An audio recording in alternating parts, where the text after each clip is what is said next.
minutes. And clicking.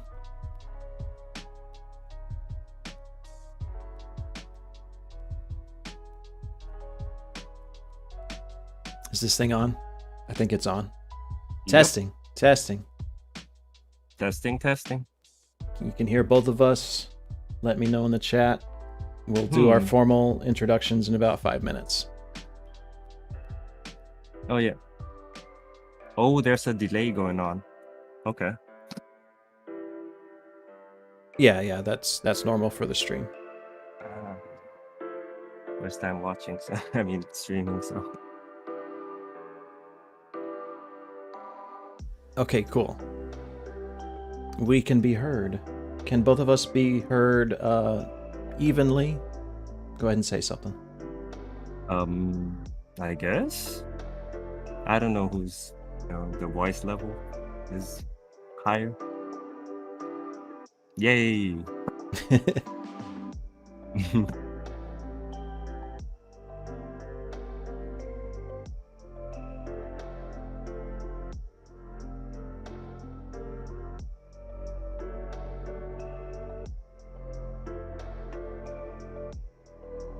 How long was the anime opening though?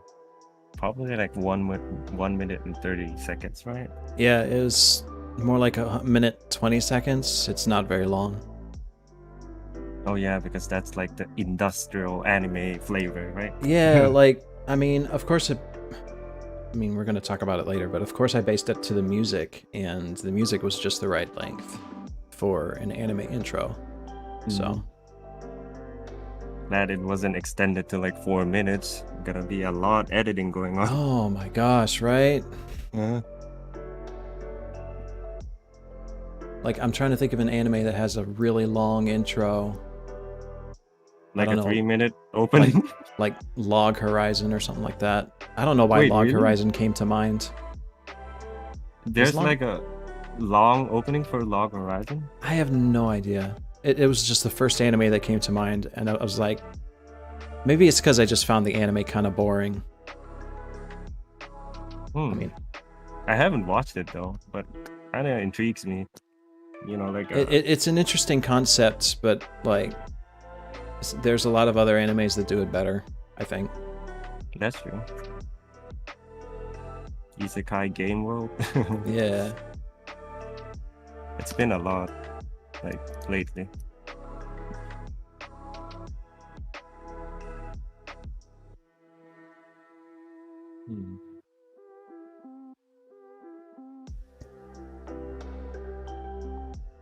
Ugh.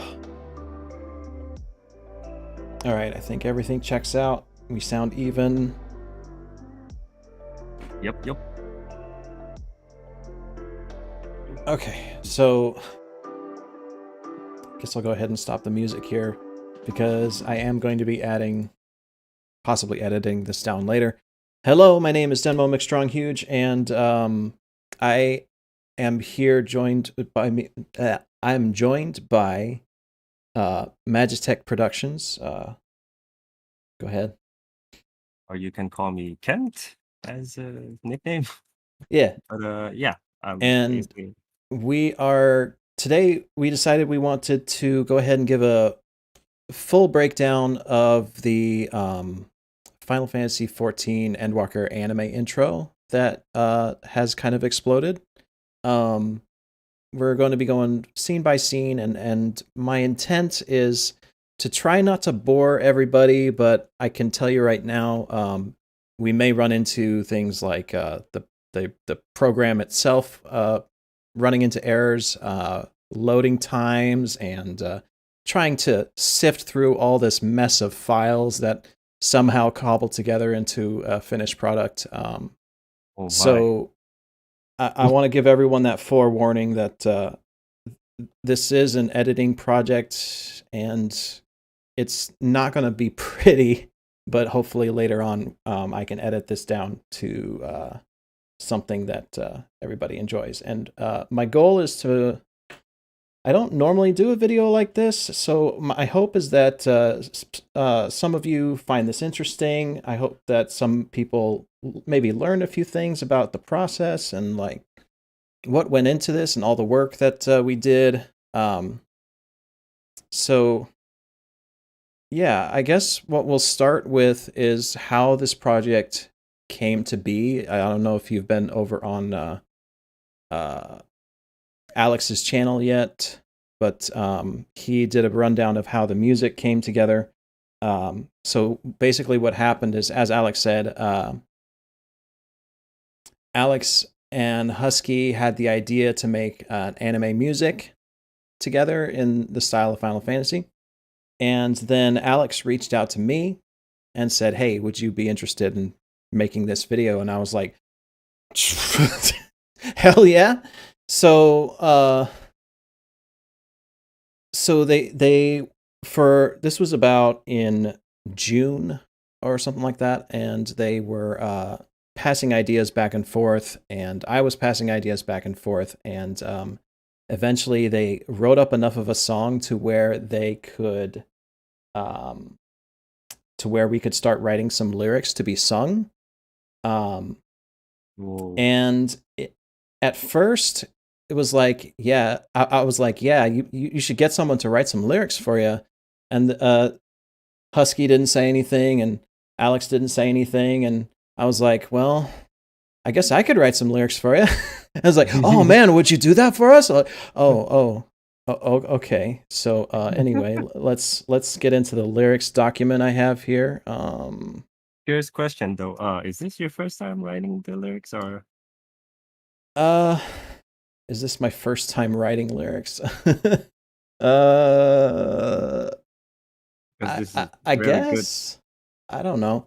I mean, I base the lyrics on songs from Final Fantasy 14, obviously, but like mostly when you go to the song To the Edge, it's a song that's sung from the Asian's point of view.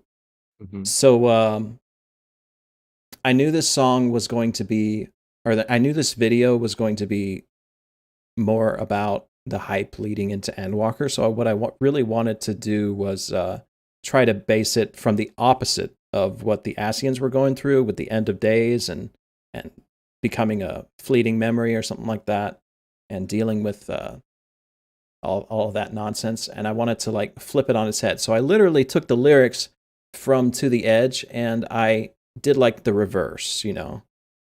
And so as I was writing them out, I on the side I also started jotting down some ideas like, okay, so the guitar strings open. We need a shot where rushing camera forward, low over Lanasha Field, finding the protagonist at the edge of a cliff who poses with a sword against the sunlight, and the camera pans up into the sky, and Very cool. breaks down. Yeah, breaks down from there and keeps going. Like then we start in the Limsa drowning wench. The protagonist holds the crystal in their hand and clenches it close to them. And I just started jotting down the ideas that came to me first. I didn't necessarily. I mean, I tried to keep it within the scope of stuff that was doable in the game. But if you're noticing, some of these ideas weren't entirely doable, as we found out. So then, while they continued working on the song, they got on Studio Nintendo, and Alex, the brave man, at first the version of the song he sent me was just gibberish, which is fun to listen to. But then he started singing to the lyrics, which he really liked, and he sent the lyrics and instructions over to Studio Nintendo, and we got a more complete version of this first verse. And by then, I was already like halfway done with the music video. So for most of it, and here's the project file right here, but I kept the actual audio here for the first prototype audio. So let me see if it actually still syncs up. I forget if I moved it around. Let's unmute that.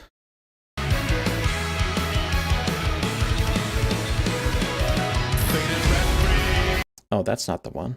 Hang on. Oh, that's even better than the last one. What the fuck? Wait, where is Hmm. it? I might have issues on my end because I can't hear anything from I the know you're screen. yeah, you're on the Discord call. I'm sorry. The Oh, okay. No problem. the way I shared it to you, it's probably not It's showing okay. up. And by the way, anytime you guys have questions, please feel free to shout out. Let me see. I think what is this? Oh, that's a meme. No. There's a boom too.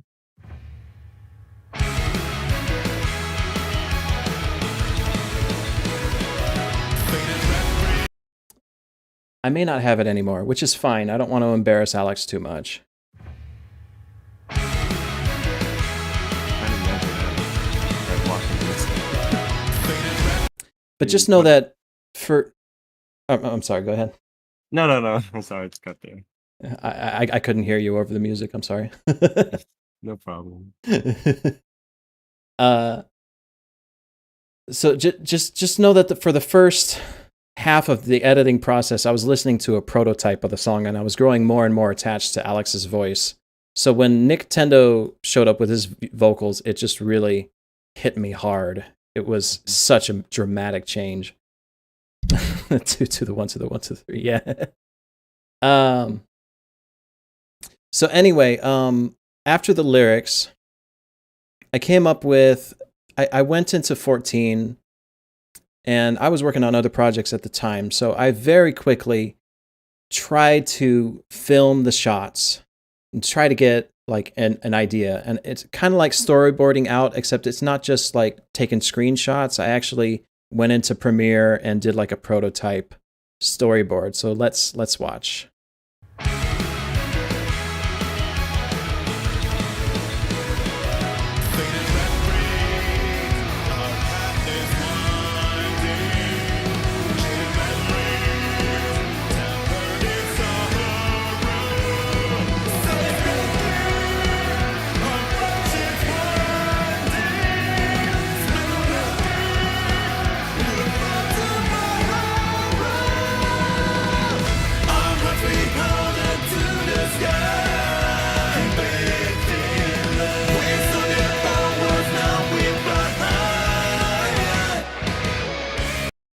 So yeah, it's very, very rough.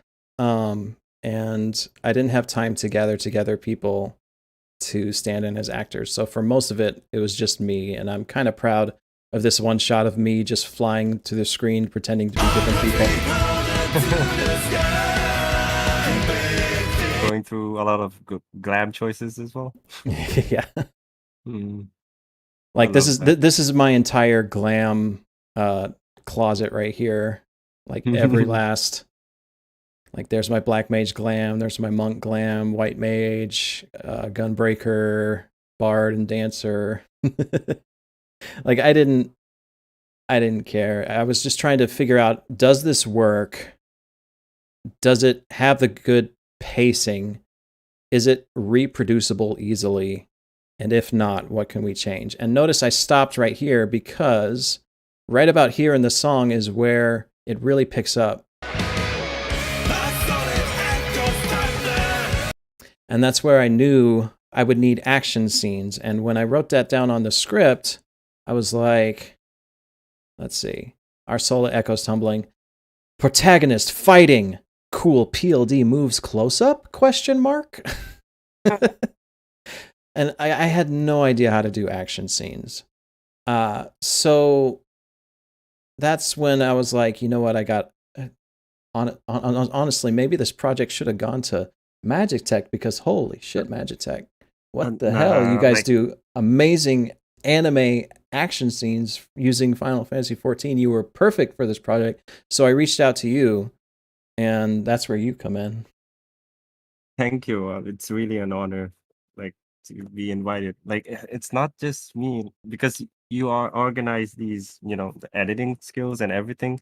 Like I really look up to you. That's why I feel like it's not just me. Then more, of course, on the fighting scene, you were deciding, that the good takes from it. I Yeah. was just doing random stuff.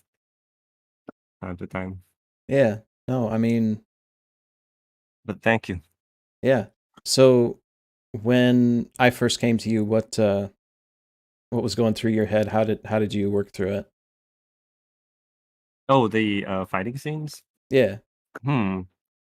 Honestly, I did not like try to follow the lyrics because I just wanted something cool to show, right?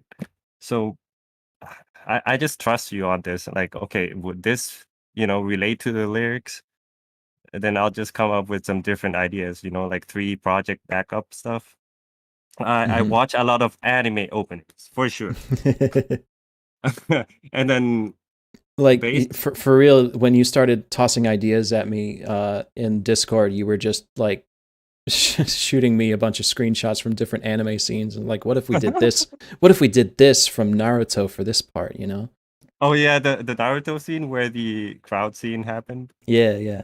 Yeah. Oh yeah, I'm glad you shows that. Thank you. It's Or really yeah, no, I emotional. have it. I have it right here in the project file. I have an anime intro that you sent to me as part of your demo. Oh, it's from Oh, Slime. wait. Stop right there in the Where? at the end where the magician doing that fire move. Yes, I was based on this one. Oh, Yup. Yup. You can see, like how it really relates. okay, Boom. cool. So that's where Camoufleur got her explosion. Yeah, you sent me the reference, and I'm like, yo, this is really cool to make, for in the Final Fantasy game. Yeah, And then like, you boom, did an right awesome. there. You did an awesome job. We're gonna get to that. You Mhm. did an awesome job on that. But yeah, so we're shooting off ideas. I'm showing you the storyboard, and then you send me this mock-up. Like after a couple of weeks, you were silent, and then you sent me this mock-up. Let me play it real quick because I thought it was incredible.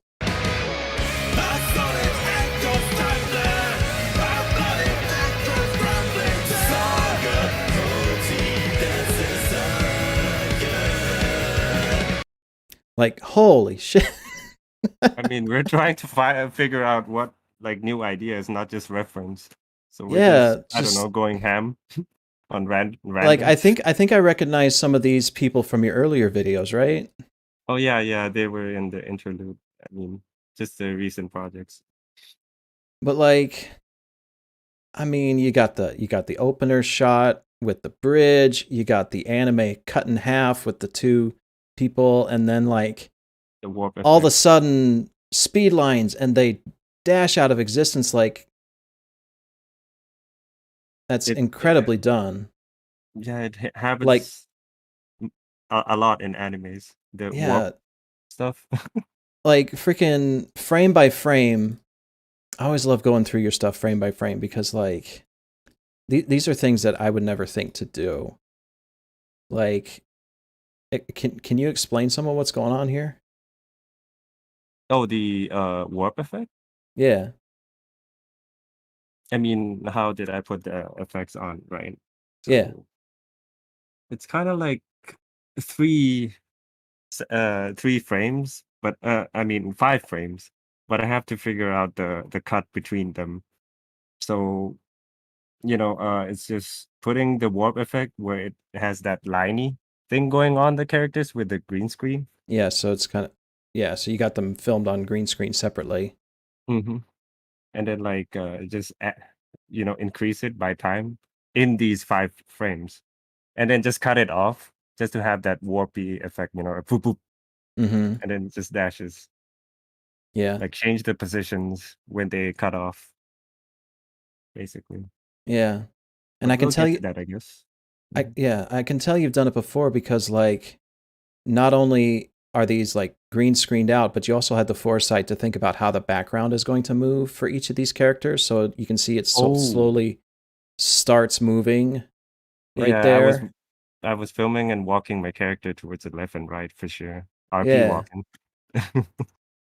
Boop, boop. just how you And the joystick. sweeping shots and all that. And the what? Yeah, yeah. It was based on controllers, like Yeah, boom, going absolutely. up.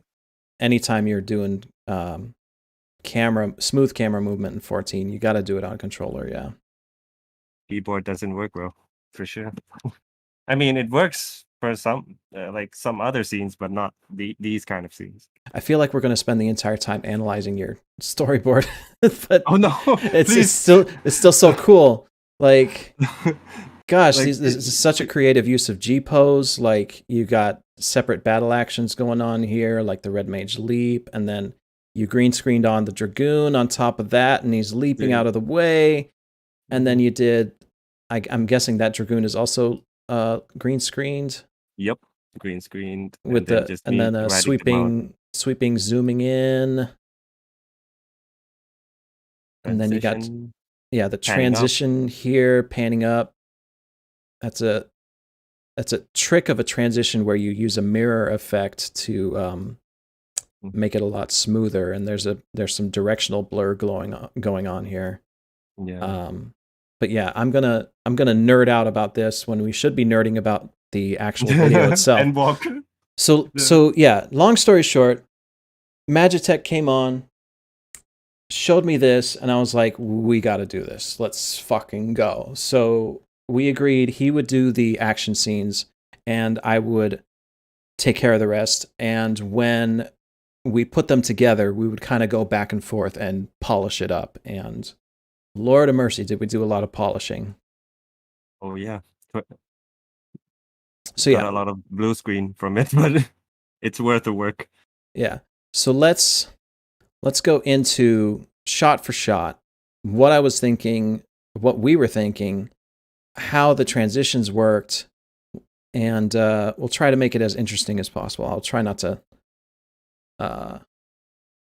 bore y'all, but if y'all have any questions as we go, please let me know. So at the beginning with the music, obviously in the old storyboard, my idea was rushing over fields, but the problem I ran into immediately was, and you notice it here, the fence posts, the signs, the trees, like awful. Okay. And how I achieved this effect was like green screen. I can actually go into the effects of this here and turn off the Ultra key. And you can see that this background is all green screened up, and there's also a directional blur added to it. So I sped it up, I keyed out the sky, and then I added in my own sky in the background. But again, the idea is cool, but it doesn't work because the maps in 14 are so dense. So I went for another approach. So I was thinking, okay, I'm going to establish some shots from Limsa, Olda, and Gridania, right? I started with the Limsa shot because who doesn't like a spinning camera shot with 3 different layers like that? That's just so cool, right? Yep, gave me goosebumps. Yeah. When you So, showed me this. let me see if I can find the picture. I did a mock-up sketch of how it was going to be built. I've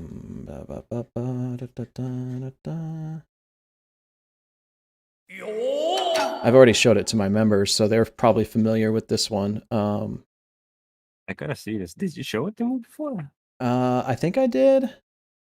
I mean, you've shown me the outro of it.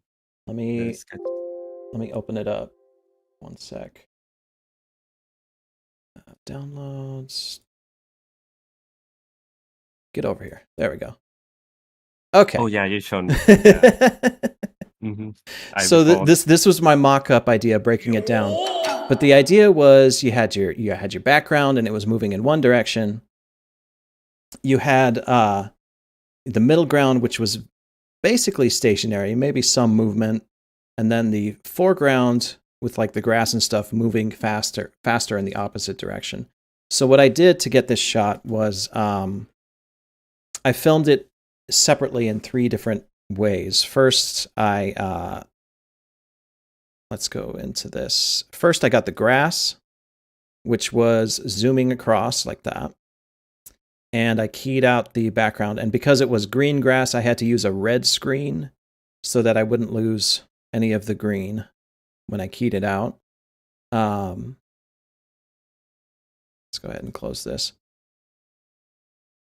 and that's on top. And then I added some motion blur to that using RSMB. So that's why it looks all blurry moving past. If I turn off RSMB, you can see, hopefully if it loads, yeah, see, now it's not so blurry. And when it moves past, it's not going to look so good. But we're going to leave that on because it takes too long to load. Then in the middle ground, again, red screen and I keyed out the background. Found a good shot with a nice framing of the protagonist. And there's no motion here. It's just the wind blowing, and that's what I wanted. And for the background is just an angled shot of Limsa Lominsa at night. And I made sure that it had just enough room for the middle ground and foreground at the bottom to cover up all this ground and stuff.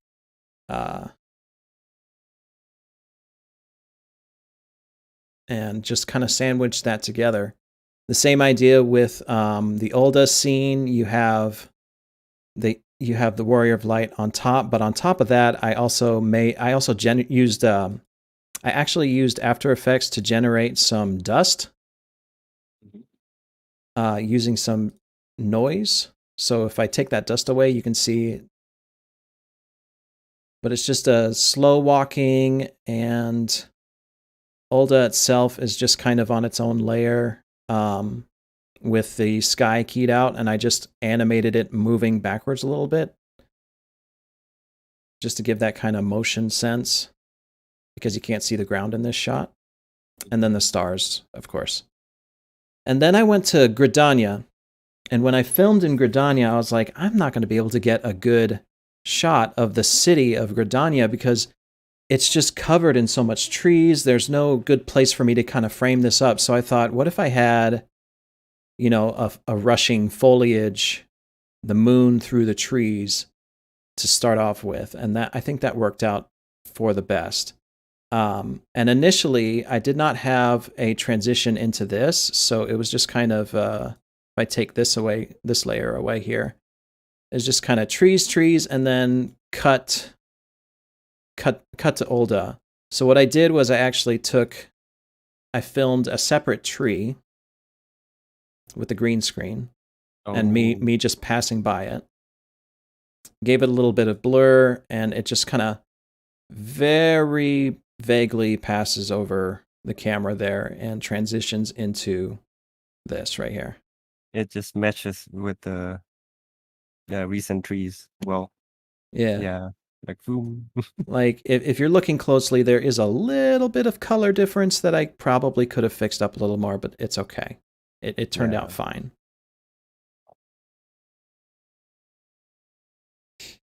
All right, so moving on, we got the establishing shot, and then we got the pan up. Now for the pan up, I stitched together a sky scene that I filmed, so the stars would be twinkling. But I also had to stitch it with this, so I added an adjustment layer that, if I take it away here, it added a directional blur to everything here, and then I animated all of this to move down as the camera, or as the whole scene shifted up, and then I added the title and added some nice effects to make it look cool.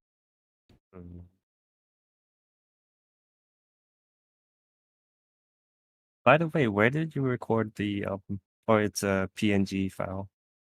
The what? The stars. Where did I record the stars? Yeah. I mean, like, is it in Oda or? I don't even remember where I recorded these stars. I did a lot of recording outside of Limsa, so it may have just been that. Yeah, you got a little bit of the twinkling here. That looks great. So what I did keep from the storyboard, though, was this intro establishing shot. You got the idea was Warrior of Light, noob, starting off his journey, waking up, he's excited, and he wakes up, you're in Limsa. He goes past Bataron, and he's like, "Let's go, let's fucking go," you know. Anime. Let's go. Right, anime. Mhm. So there was some parts where I added some adjustment layers here to do like some flashing in time with the music. And I'm also using G-Pose. I'm also using G-Pose to do the blur. So in this scene, oh my gosh, I may have to turn off alerts. Let's mute alerts for now. Thank you.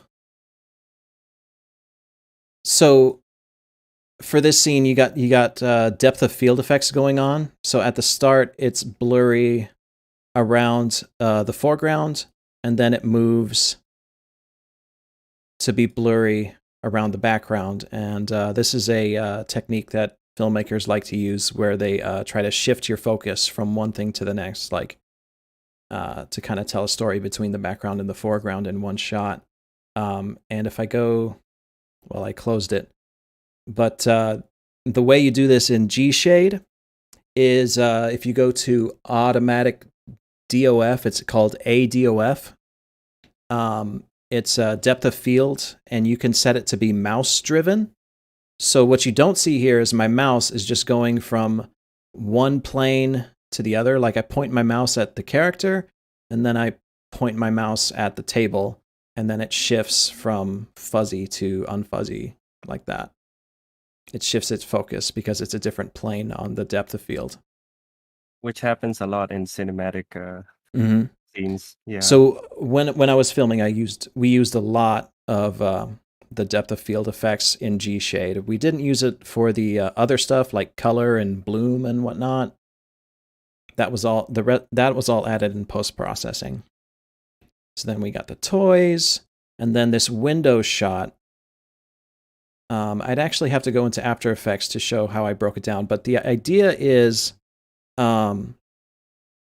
basically, I took a shot of the in window, and then I went into After Effects and I masked out each window pane individually, and then underneath I put a upper shot of the circle in Limsa Lominsa, like so.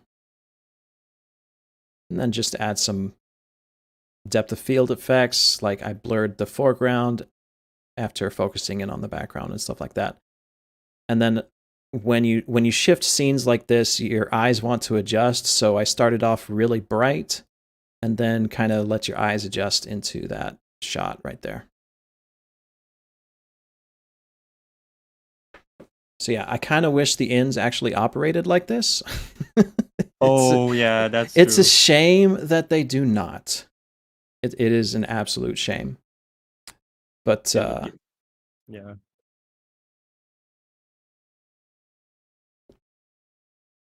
At first, for this hand scene, it was just him standing up, but I think you gave me the suggestion to have like some kind of flashing going on, or I forget how it went down. Oh, kind of like a flashback of towards the future and also the past, which involves art. I can't be spoiling stuff, right? Yeah. So Yeah. So when we put it together, I went through several iterations of this scene, but it was like trying to keep in style with the whole chromatic aberration going on in the rest of this. Like I have it in the title right here, and I have it in a lot of other scenes. One, I'm lazy. Two, I thought it was a nice effect to kind of tie the whole thing together. And a lot of anime intros do similar with different effects to just try to liven it up. So there's a little bit of warp. There's a little bit of chromatic aberration going on. There's some faded film to kind of give it that echo effect.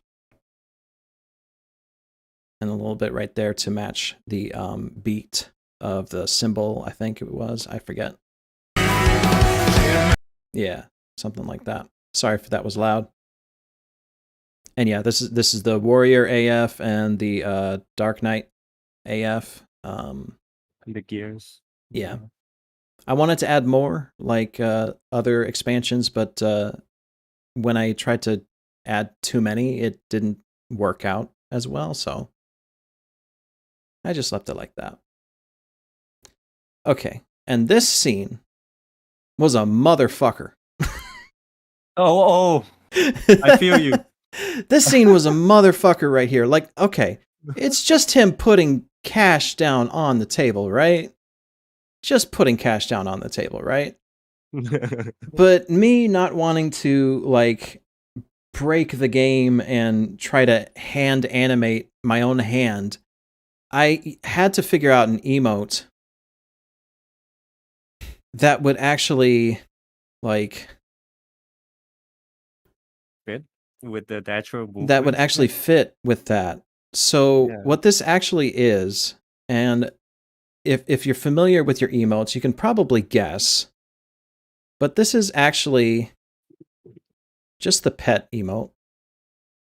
No, yeah. No, it's the handover emote. That's what it is. It's the handover emote. And I'm canceling it a whole bunch of times inside of Gpose. So I'm just handing over and pulling back and handing over and pulling back. And then I just take that. Okay.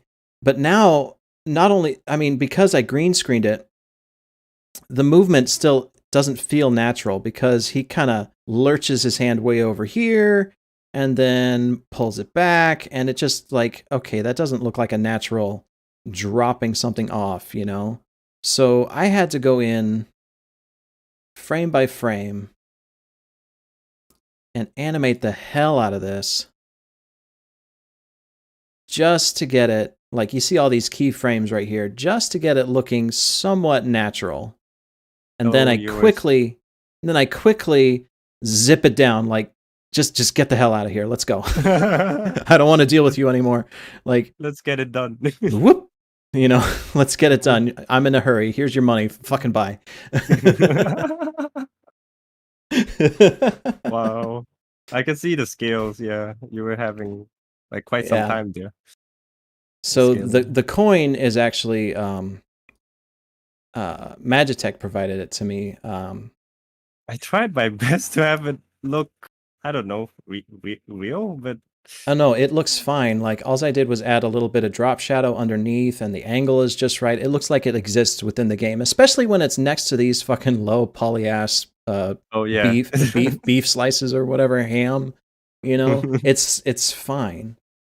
And the other Oh, thing that went into this was the drop shadow underneath. I don't know if y'all are noticing, but that drop shadow is all within here. And that is also all keyframed. The distance, the direction, how fuzzy it is. Like it starts off really fuzzy, but as it gets closer to the table, I made sure it sharpened up a little bit and got closer to the hand. And then it pulls back out, it gets fuzzy again. Like, God, this shot killed me. I just wanted to vent about that one. Like, ugh. Anyway, curious though, is that your, like hardest scene or for me personally, it felt like the hardest scene. Like, almost? Okay. almost felt like the hardest scene. Yeah. So then we go Battaron here, but interesting story. That's not actually Battaron. Battaron's behind this Battaron. And it's because Mm-hmm. Battaron will only ever look at you, the player character, because that's just how the NPC works. So I actually had to get someone to dress up as Battaron, stand in front of where Battaron is on the counter, and then I instructed them to wait until the Warrior of Light passed by and have them target him. And that's how that scene is put together. Also, there's a little bit of Motion. motion blur going on to just give it that extra sense of rush. I think it looks bad without it anyway. True. And then this scene was suggested by Kent. Um, just having a nice walking scene. When I originally filmed it, I had like maybe 20 people walking across the same patch of floor, and you were right to tell me not to use that because it looked forced. This looks a little bit more natural. There's only a couple people moving past, but you can tell that's his feet, Mm-hmm. you know. And then we have a nice pretty shot of the sails. Outside view. And then, boom, pretty boy. He's ready for adventure. This shot also, right here, took me a lot of iterations just getting it right because I am literally like manhandling my controller trying to zoom out and have my character or have the character look up all at the same time. So I don't know if you know how to zoom out on the controller. You have to hold L1 Uh-huh. and use the analog stick and very carefully zoom out. And at the same time, I had to hit like I think it's Y in G pose to like pan up like that. Wait, really? Yeah. I was doing a scroll lock or something on my Oh, keyboard as well while doing the controller. yeah. This I don't know. Maybe I can't remember exactly how I did it. Maybe I had my toes on top of my keyboard, like hitting scroll lock at the right time. Probably not, but like, this is new to me. Thank you. yeah. But like shots like this, they look deceptively simple, but when you film them in 14, it's a lot. It's a lot of stuff going on. And yeah, the running out shot, I added a bunch of glitch effects to time with the drum, and I think that really helped out, especially going into the transition here with the flashback and all that. It just kind of builds up with that drum roll.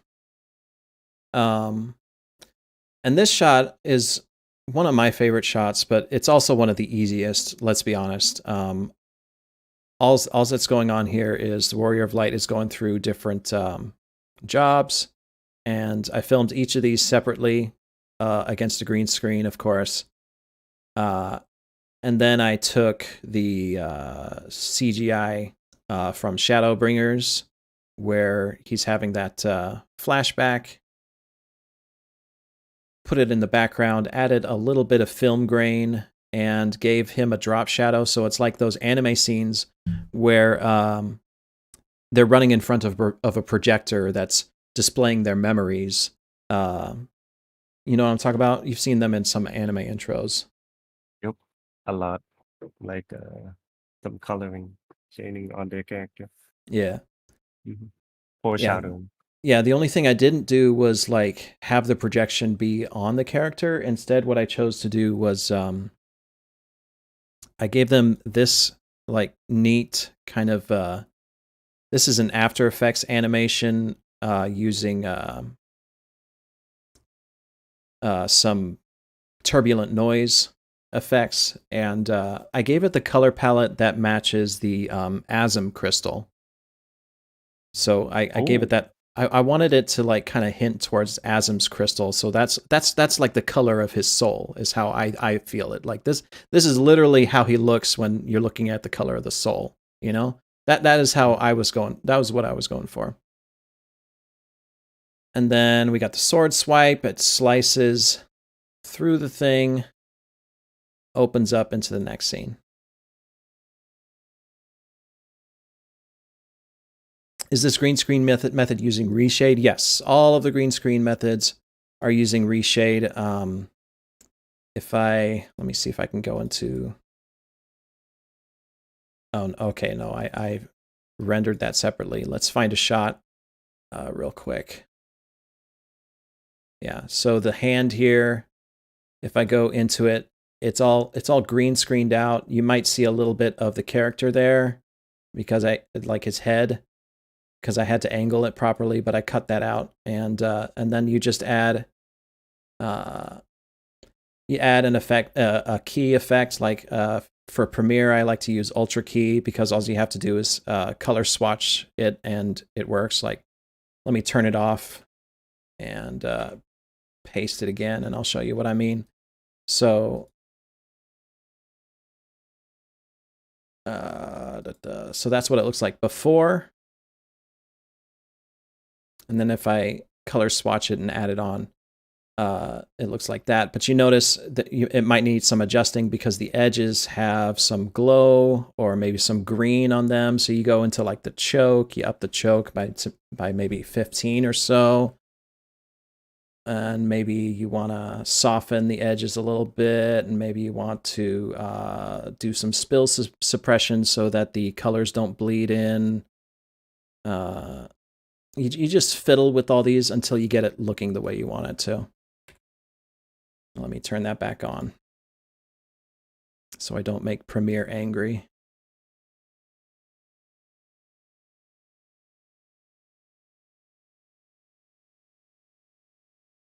But yeah, this is all in Adobe Premiere and After Effects. I might look at one of these scenes in After Effects at some point. So then we got the shot. We're running through Outer Lanasia, and I wanted to grab a nice shot of his feet. So I found a good place with something in the foreground, which happened to be this dandelion, and that worked perfectly. I used depth of field to really blur out everything else behind him. And then we got these two characters, and they're like, oh, wow, who is that guy? He's really short. Is he green screened or? Actually, yes. So, Because there's that motion there, so I was kind of curious. Nasha M, the Rogadin in front, that's green screened on. I had a really hard time establishing this shot as you see it here, like actually in game. So instead, I filmed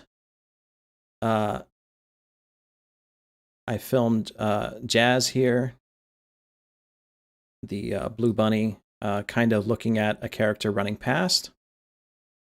And then I filmed the Warrior of Light against a green screen running past, and I added some motion blur to him. And then on top of that, to frame it out, I added an out of focus Nasha.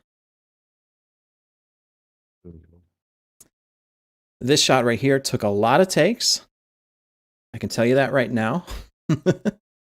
Because this is straight. There's no edits going on here.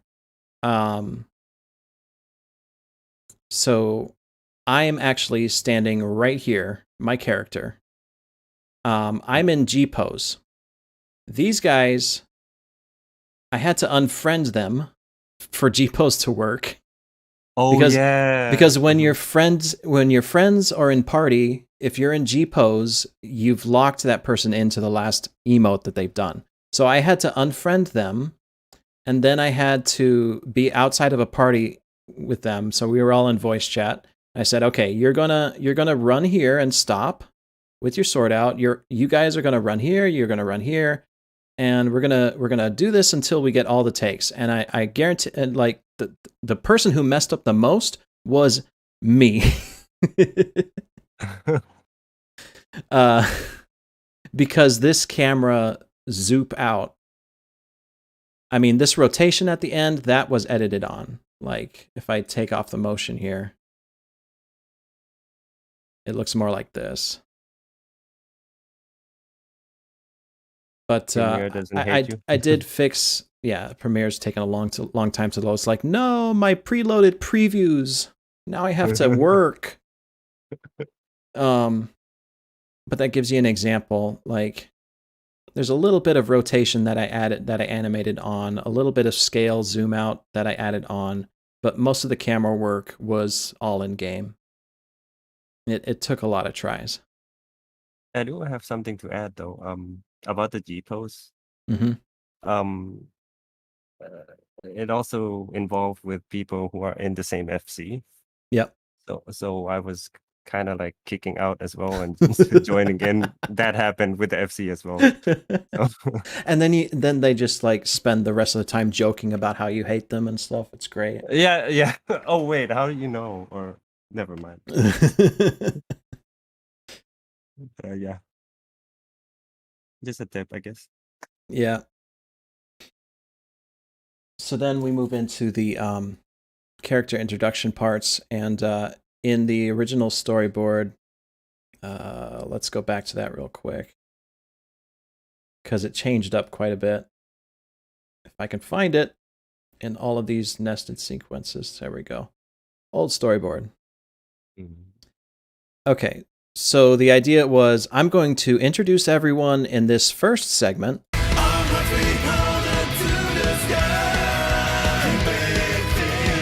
And we're going to do like a cheesy anime lineup like that, you know, it's going to be great. And then in the second part of this segment,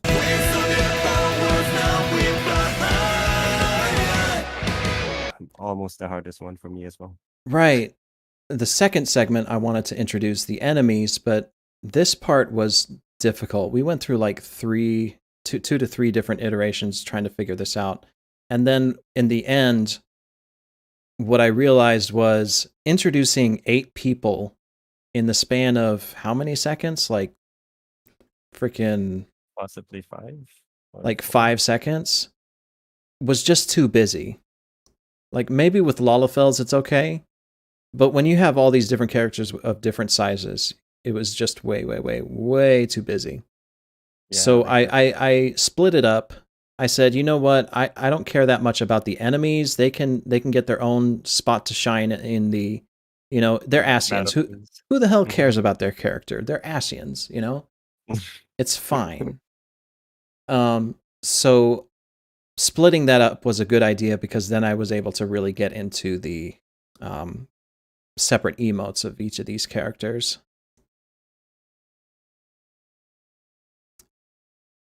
And I may have tweeted it or did like sneak peeks, but the background was just me zooming over the field.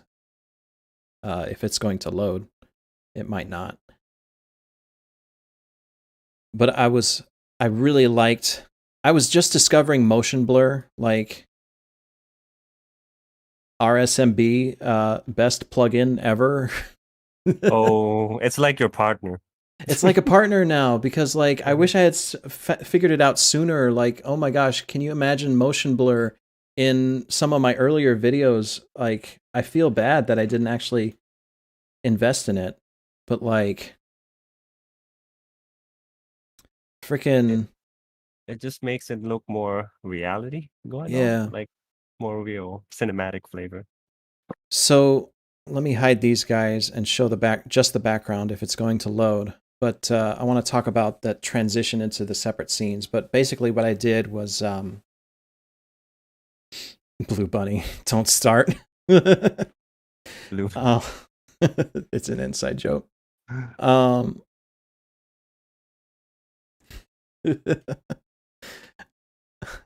eat Blue Bunny ice cream. Anyway, I don't think it's going to load, so I'm just going to try to explain it over the footage. But if you look in the background, of course, I added some noise effects.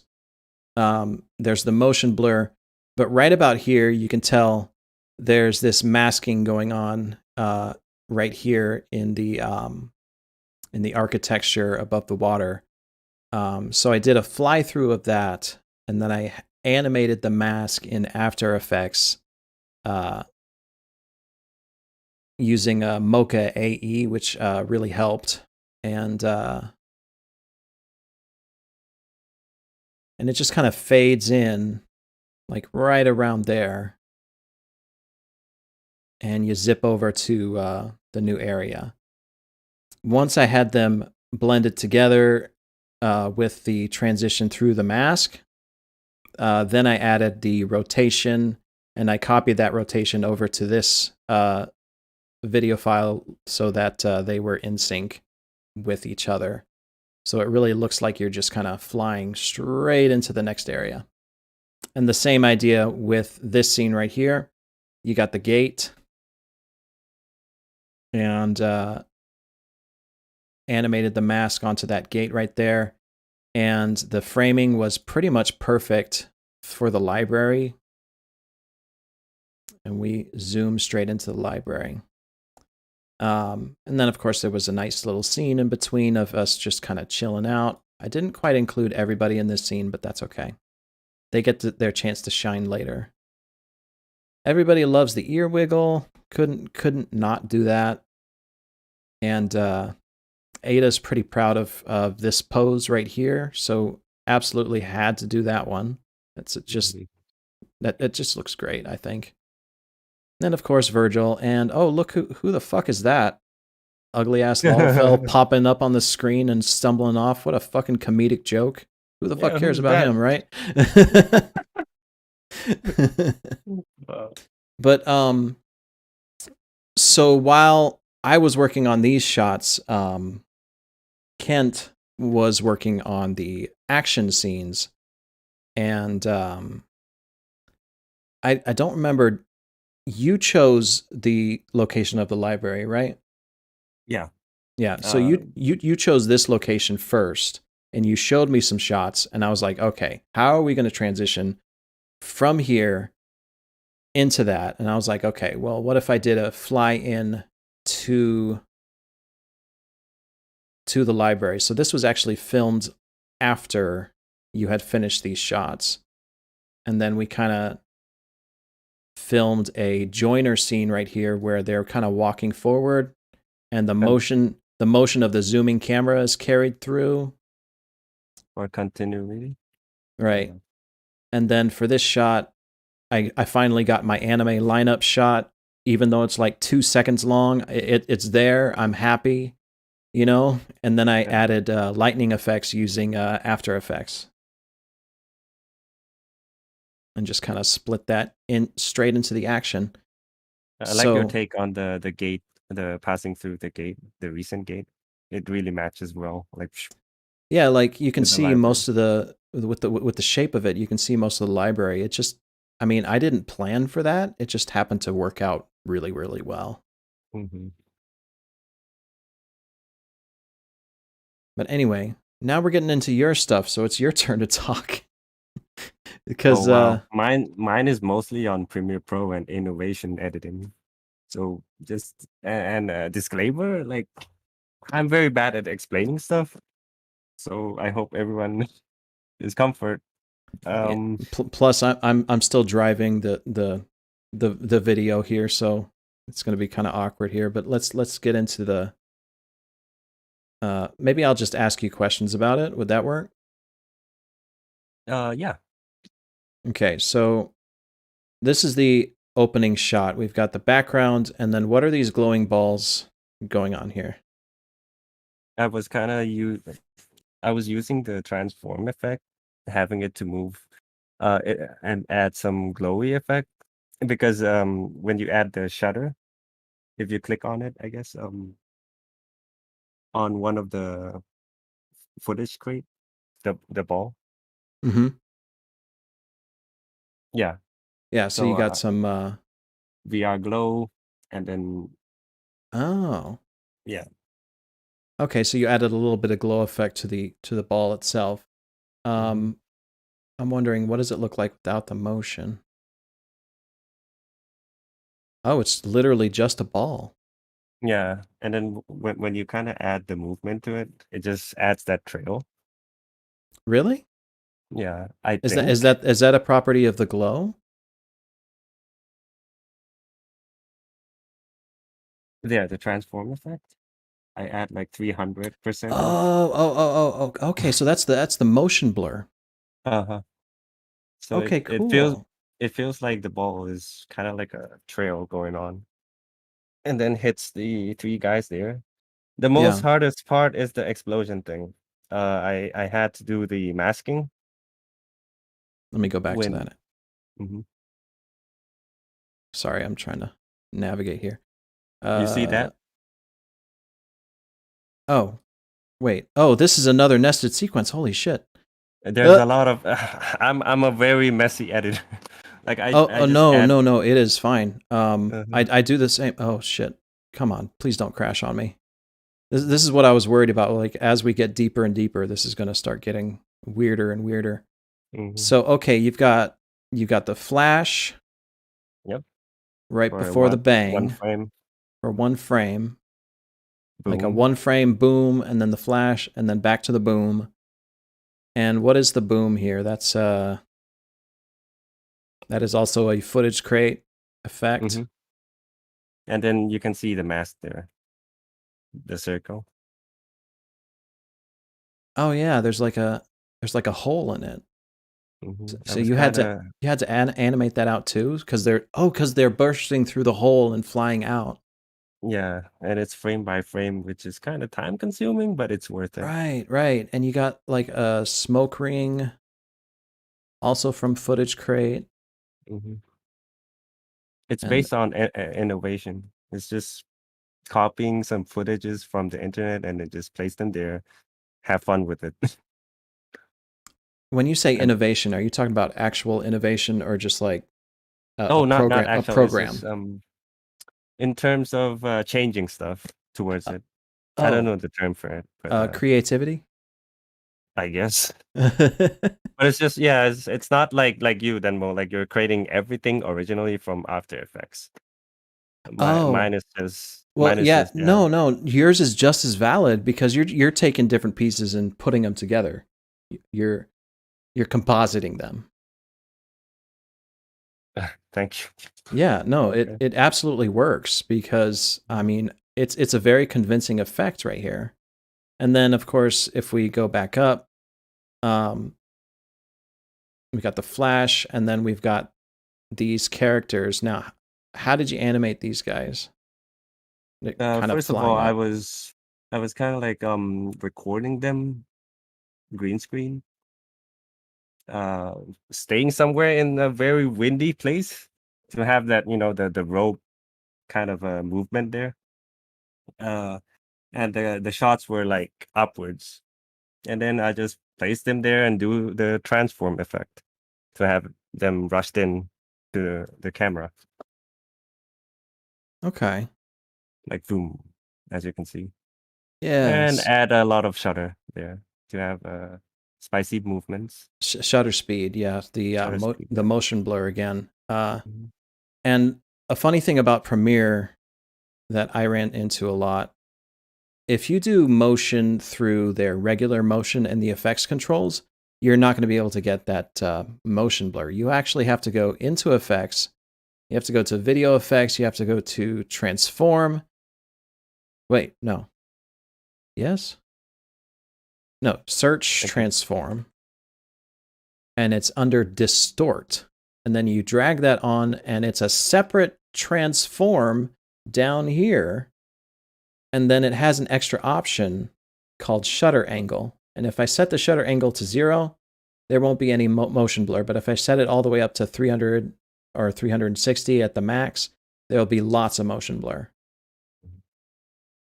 So Which is that's kind of like a alternative with the RSMB. mhm. Yeah. There's like 3 different ways to get motion blur in the effects here. You either take it into After Effects and do it there with your animations because After Effects has a built-in motion blur option. Mhm. You can do the transform effect here, or you can try to like add directional blur or Gaussian blur in artistically in frame by frame.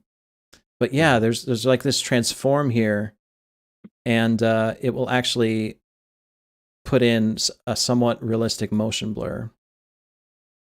So anyway, I feel like this is how every shot is going to be like, but that's a pretty good summary of how this worked. And then the camera shake. I want to talk about that because like when I do camera shake, I plug it into After Effects. But you did everything. Like I, look at how many keyframes are right here, guys. I, Like, I oh my gosh. I'm not I'm not used to After Effects. That's why I prefer Premiere Pro, like most of the time while editing. So I'm like, okay, I'm lazy with After Effects because it's killing my laptop. So I'm just, like just go ham with raw editing. Like boom, boom, boom. I even made it as a preset, or even download some preset from the internet for it. Yeah, I have some presets too. That because they save time. Because Yeah, animating frame by frame like this is garbage. But yeah, like you got the camera shake, you got everything there. It makes it very convincing. Um, and then let's go into here. We got this is Photoshop. Well, I guess it depends. Oh, let's the clashing part was photoshopped. green screen together, kind of. See, we got Yeah, we got we got Sam here. And we got the motion blur. He's keyed out from the green. and Yeah. then just positions, stuff Okay. like that while he's What dashing. one thing I want to note about the green here. This is an odd shade of green. Why is it an odd shade of green? Oh, this one? Uh-huh. I was kind of rushing that time. I picked random colors and just Oh. placed it there. Oh, Nothing okay. detailed. See, I was wondering if it was an odd shade of green because you were filming in front of an actual green screen that you put up in Mhm. 14. Oh,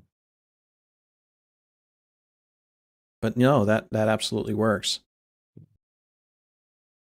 Okay. So we got the and flash and then the clash. Now, the, I love this so much. I don't know. I, yes. I would love to edit every scenes that involves with this kind of scene. Yeah. So I actually went back in and added some motion to the swords That's and hard. stuff. And I also added a little bit of glow effects to each of the characters. So if I peel away some of these sparks here. Oops, no, I don't want to peel away Sam. As much as some of us would love to. Um, She's cool. he's too cool. Yeah. That's why I picked it. So I don't know. I was yeah, like, yeah. No, no, this no. guy I gotta be the was main character. yeah. Uh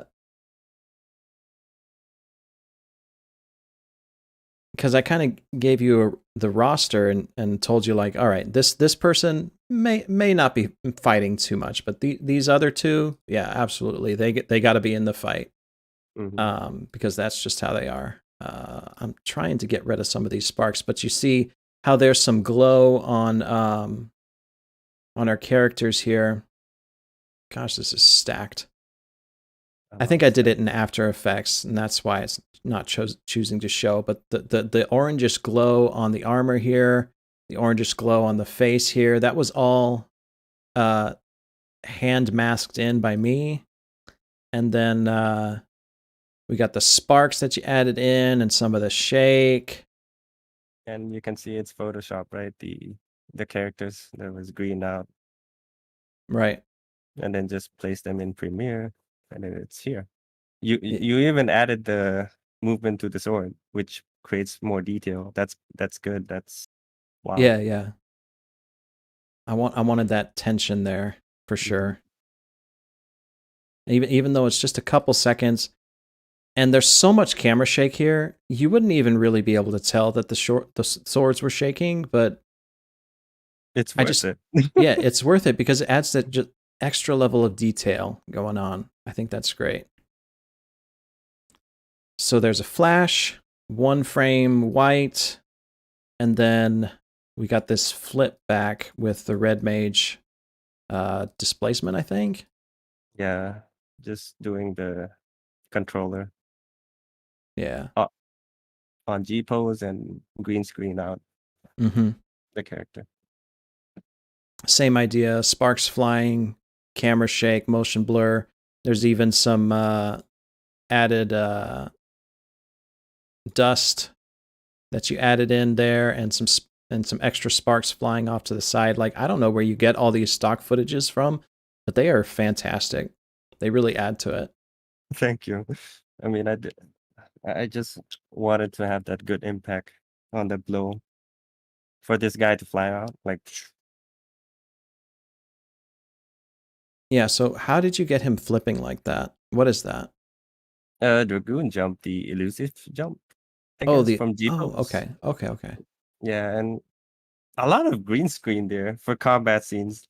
So Like we I got just realized air combat scene is more easier than ground combat scenes. yeah. I was also wondering about that because you tend to favor doing air combat, like zipping around, flying through space and shit. It's like, Because like it's hard to green screen while you're in ground. That's the problem. yeah, Like you because need to find the angle for it. mm-hmm. Mhm. Because when you have something on the ground, the way reshade works is it bases it on depth of field. So it takes a slice out of the 3D depth. And unfortunately, that means your feet, if it's touching the ground at the same depth, you're not going to be able to separate your feet from the ground. So, in order to get around that, you have to find somewhere where you can. You either have to do some actions that get your feet off the ground, or you have to Mhm. find somewhere in Eorzea that will let you have the green screen under your foot, where there's no ground, perhaps, Or housing items, or housing which items. yeah, which kind of helps, but you need to polish it in the end as well. And yeah, like Lucron said in the chat, like finding camera angles that maybe don't focus so much on the feet is also very helpful. Hmm. So yeah, this whole sequence right here, we got it's just That's glorious. It's one of my favorite parts of the whole thing. It's in time with the music because that bow bow bow bow bow bow, you and know, bang and boom. bang bang boom, and then off they're flying. You know, it's love it, love it, love it, love it. Um, and Appreciate then it. we got this right here. So again, And with the separate characters, I'm guessing they're standing and looking up, and then you kind of flip them yeah. over. Hmm. And this one's doing, I think the is that the Black Mage The Black Mage battle. battle Wait, battle victory pose, I stance, guess. victory pose, or battle stance, whichever one. Wait, that's White Mage. And then I can't remember Oh what's yeah, this that pose is though. White Mage. I was Yeah. thinking Black Mage because we got this kind of orb going on. Let me talk about that orb for a second. So that orb was actually generated by me in After Effects. I wonder if I can actually pull it up here. So here's After Effects. Uh, there's so many files here. Holy shit. What is the file called? Let's find it. Linked comp 03. Linked comp 03. Is that the one? No, that's Sam. That's Sam and his glorious face. So comment in the chat, solution, rip the models and animate them in Blender, totally less work. Ha ha ha ha. That's I Yeah, but that's cheating, unfortunately. If Square Enix was a little more open about the use of their models, then I'd be more open to that. But when you get into that territory where you're actually ripping the data out of the game files, you get into territory that gets you in trouble. So we're trying to do everything that we can as legally as possible inside the game itself. Where the fuck is this thing? I really want to show it off. I may not be able to. Yeah, Lucron's right. I felt that. I'm also paranoid of to do it because of TOS. Yeah, yeah. It's a choice you make. Like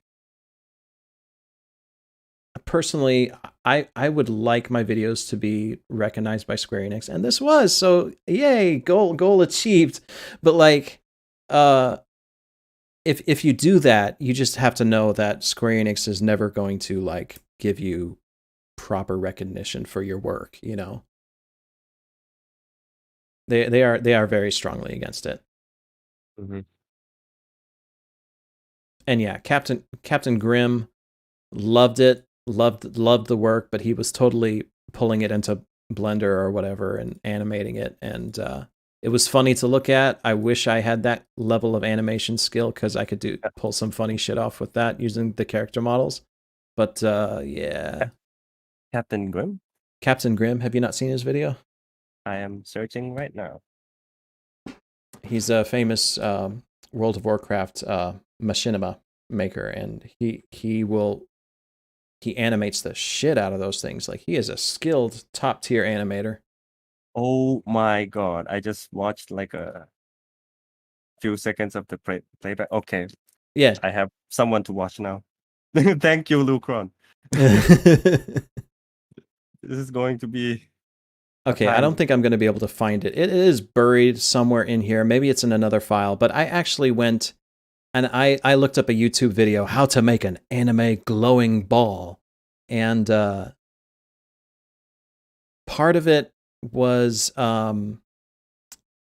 like most of this animation here where you see it kind of materializing was stock footage that Kent had. And then I added some extra effects to it. And then I also added the glow, the reflection glow onto it. That I animated that on frame by frame. And I think we can see that in the effect controls. Yeah, so there's lots of masks on top of here making a glow. And you can actually see it animate right there. There's a reflection on the face as well. That's very detailed. So yeah, I just this is several different masks. There's one for the ears up here and the other ear over here. And there's a little bit of feathering on each mask to give that glow some nice touch to it.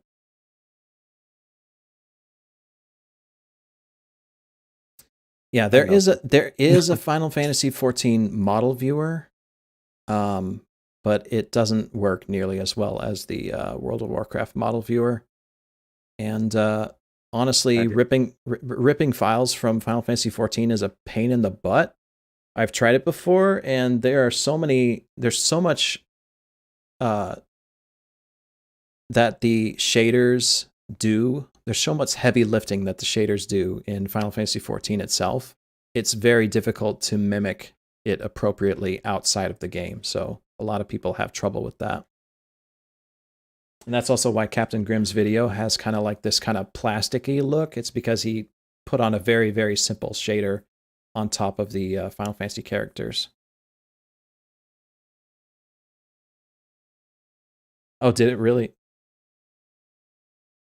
Oh, I thought you were talking about Captain Grimm. No, this took me this took us about 2 or 3 months to put together. We had this done maybe a month or two ago,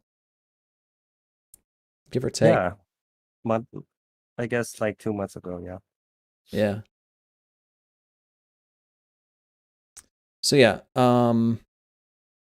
the gravity effect was all in game, I believe, and then on top of that, you animated on the characters flying some more. But then, as soon as the explosion happens, you did that very anime kind of blur, shaky thing happening to them, and they're like, "Oh no, this hurts," kind of thing. You suggested me on the, change their pose, I guess, right? When they got the explosion. Yeah, like I was thinking like they like do another pose of them, like I don't know, the the affection dance that you learn from what's that fight in Stormblood with the hearts and everything, and they're just kind of dancing around. Oh, charm. Yeah. The charmed pose, like freeze that in positions like being attacked, And this, it really helps, that idea that you gave me. Thank you. Like, boom, see? Yeah. Just gives more detail to it. Did you see anyone here at all? Not just Nash?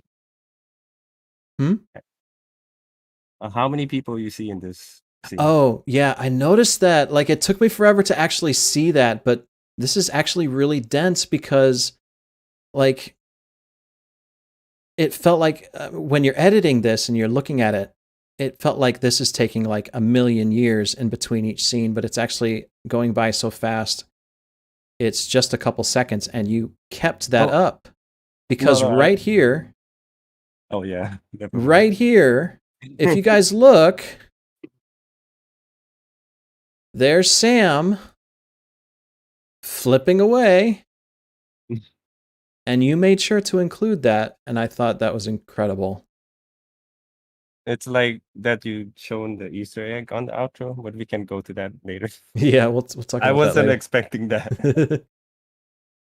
So the next part that happens is we cut straight to the Song of Hope. She dances higher, and for this scene, we went through several iterations of it, and Magitech came back to me with this one.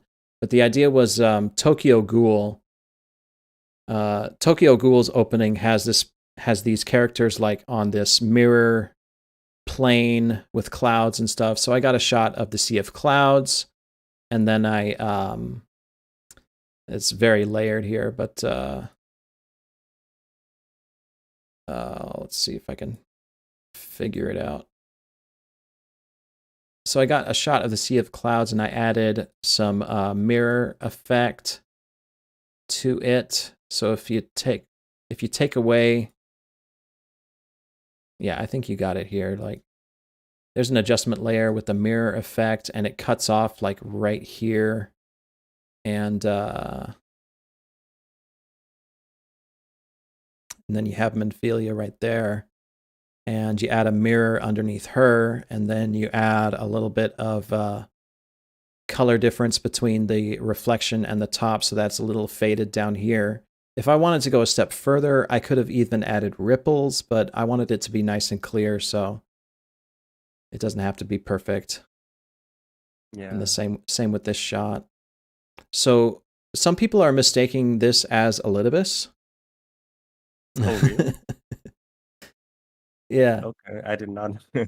This is not Elidibus in my mind, at least. It's fine if people interpret it as Elidibus because that's the story beat. Like white robed Asian comes to visit Menphelia.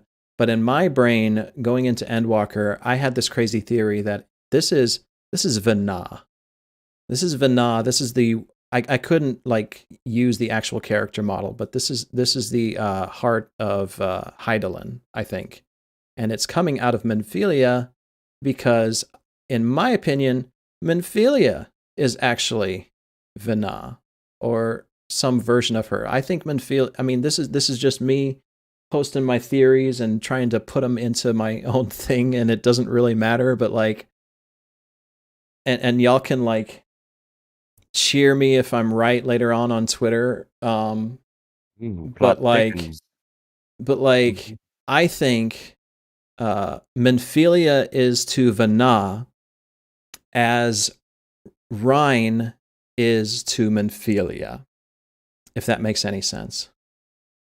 So like, Menphelia went over to the source and became sort of pseudo-Asian and kept trying to repossess another girl. Well, I think that Menphelia has been the same thing has been happening to Menphelia in the, I'm not the source, the first. I'm sorry, my brain is all addled right now. But in the source, Menphelia is the same is the heart of Hydaelyn possessed, or the piece of the soul, or something like that. You know what I mean? Yeah, I'm getting into tinfoil hat mode here, but I love what you did here with this scene, because originally it was just me like, okay, Menphelia's here, and then Menphelia's over here, and then cut to a zoom in shot of her face, and then cut to a zoom in shot of the other person's face, and then scene. But what you did was like coming out, like right there, coming out of Menphelia. There's some clever masking going on to make that work. Yeah, because you were saying something about Vena, so I'm like, okay, let's try and connect. Actually, The two. I just realized I made an editor mistake for one frame. Shit. I Okay, missed I just something. found that. Look at it. Look at, she's right there. That should have been blanked out. Dang. That's in the Mm, final. There's nothing I can do. mm. Dang, that hurts. That hurts. Wait, you just realized on the like right now? Just I right now? yes, this is. I just now realized. Like, oops, I should have cut out Minfilia right there, right at that frame. Fuck. And it's Hope I only for that hope someone frame. finds it. It's only for that frame. Shit. Wow.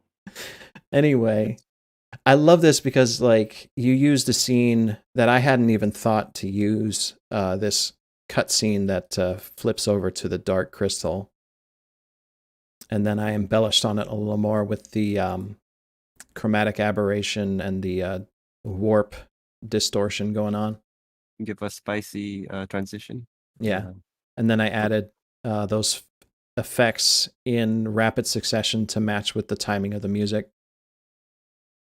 Oh, the beats. And it worked out really well. It's another one of my favorite scenes.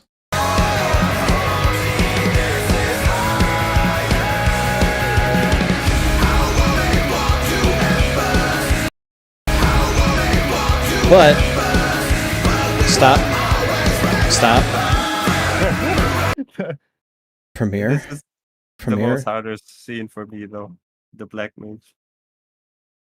premiere. Seriously, it's okay. It'll be okay. We'll get through this. Just stick with me for a second. Oh my gosh.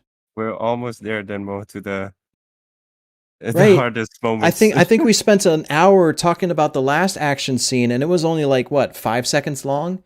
No, no, no. I mean, we're almost at the point where the most problematic editing going on. Yeah.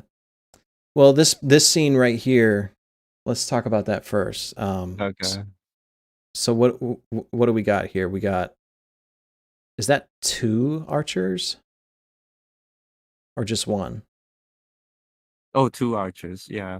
I was cropping out there, not at this time, but like, what's that skill? Level 80 skill for Bard?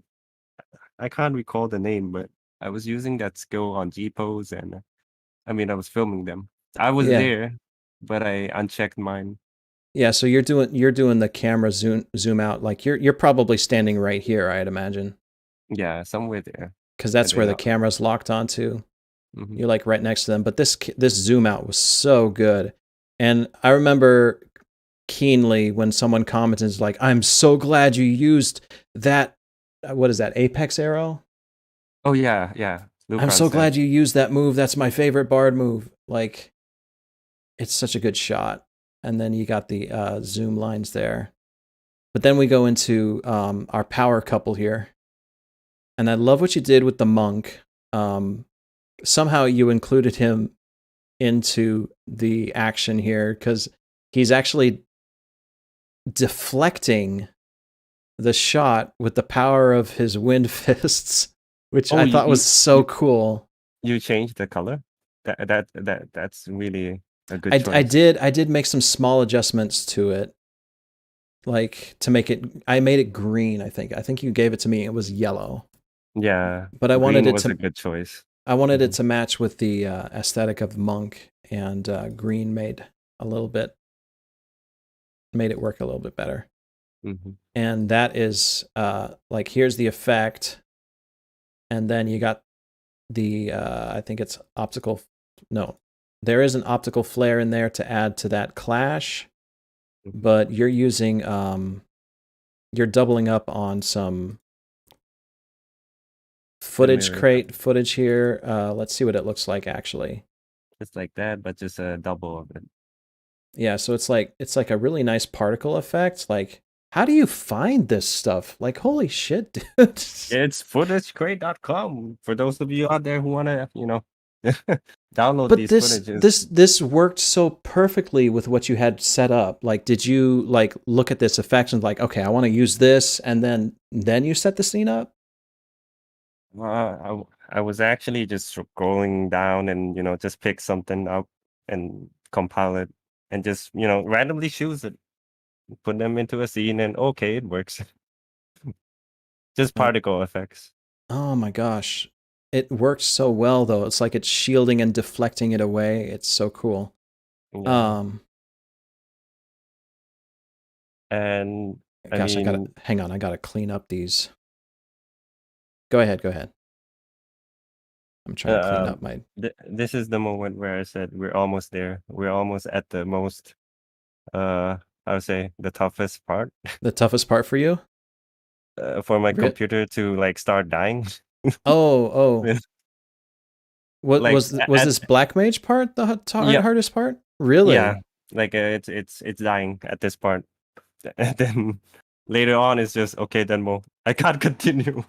Lucron's freaking out. Apparently, footage crate is insane. Oh, I'm glad you like that, Lucron. Please use it. It's very helpful. I'm fixing to go there too. Holy shit. Um. So yeah, this is also one of my favorite shots. Like, not only is Camoufleur a really good friend, but watching her be badass is one of my favorite things. Oh, and you said a couple scene, so I'm Yeah, like, so okay, I told you this they fits. were I gave you a very light character description and I said, "Oh yeah, these two these are a power couple. So make sure they're doing something together." Hmm. You know?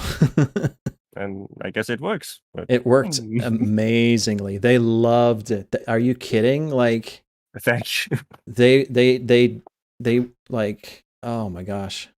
They absolutely loved it. Um so we got this glowing explosion effect. That's also footage crate, I'm assuming. Yeah. Yeah. Oh, wow. It looks so different here. So what did you add here? It was actually just a particle effect, but I tried to make it look more of a flame aspects, Yeah, so like a you fiery aspects. wow. Okay, so oh, that VR glow is what really changes it up.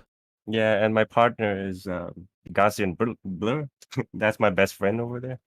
Just Yeah. just try to have it more, Just you it know. looks like just a touch of Gaussian blur because you only have it set up to 3 Mhm. and then you use tint to change the entire color scheme. To have it like a fire Yeah. theme going on. And then me, I went in and back in and touched this up. I gave a little bit of extra glow to Camoufleur here. But if we take away Camoufleur, you can see just how bad it looks. Like, oh, there she is. There's our Black Mage. Little ghosty waving hi. Hello, Stick man. everybody. Little stick man. Wow. But without it, it's really dark. And I wanted to brighten up that face a lot. So I had to add it in somehow. And it make perfect sense. Like with Yeah. the signs. Oh, And thank you, Lucron. Uh, wow. Yeah, I appreciate that. Thank you.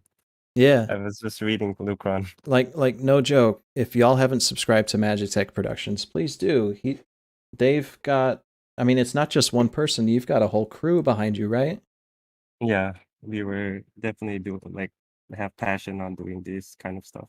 Yeah, because your production quality is just through the roof. Like, I mean, not just in terms of video editing, but also like voice acting and script writing and scene planning. Like, your friend sent me your plans for your next thing, and I'm not going to delve into it too much, but holy crap, you guys gave me a huge layout. I have never planned a thing that in depth before, and I'm looking forward to seeing how that turns out. Thank you. Let's, I mean, let's have fun, I guess, on the Yeah, next one.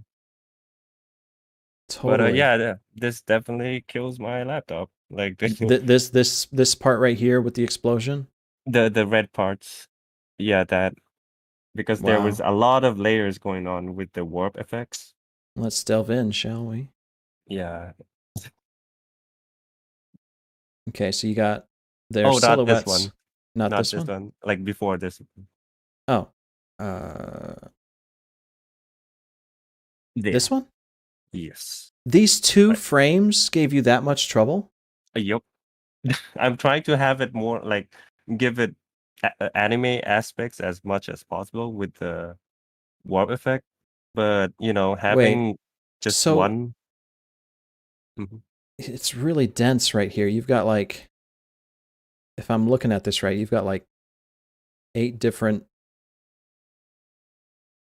Yeah, it's very things going on. complicated to explain, but I mean, having it only shown to one just gives very off.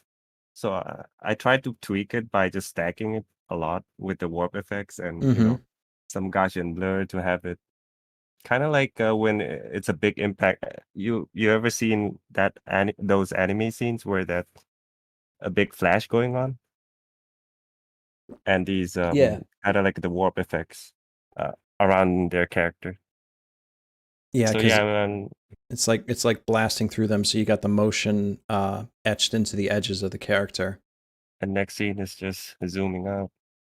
Yeah, so they zooms out really fast, so fast that you can barely tell it's zooming out. Like there's I mean, I guess if I went back to this scene, I might have made that zoom out a little more pronounced because it just kind of cuts here, but it works. Mm. It works just Yeah, fine, I think. Um, and yeah, we've got the massive footage crate explosion with the shaking and everything, and then we transition into the next scene with more of that footage crate explosion taking up the entire screen, and it peels away to a really nice touch was the ashes, the embers or whatever flying across the screen, I think, revealing the next part. And I love how you had this set up like this. I'm not entirely sure how you did, and it looks like Premiere doesn't want to load it, unfortunately. yeah. How did you just made the fire looks more natural, like out of a sudden. I know I sent you the Yeah. the past drafts. You kind of tweaked it with some color gradings there. Okay, so this is the flame that's behind the Asian. Uh Sorry, I have to actually kind of dig through this to figure out what's what. So, what you sent me was this layered file, and we've got the background. This is, Oh, you can see the cutoff of the lines there. yeah, Oh, but the I circle. I think that's Yeah. fine. I mean, I'm trying to block it with the Yeah, mountains. yeah, you blocked it off with the mountain, so it turned out fine, and Mhm. you layered, yeah, you layered some mountains, and at the very background you had some clouds from the game. Were the mountains also from the game? Yeah, Okay, but cool. it was kind of like a black green screen going on. Yeah. So you darkened everything, and then you had a footage crate wall of flame, and on top of that, It's some masking. um, we have the Asian at the very back there. We have this.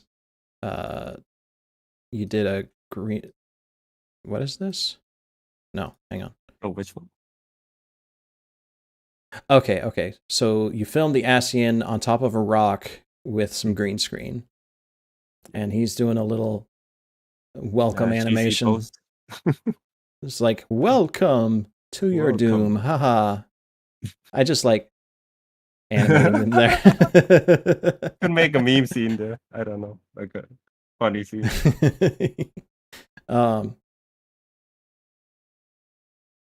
and then you even went as far as to include his The rock. mask, Oh, which is something I actually put together in After Effects.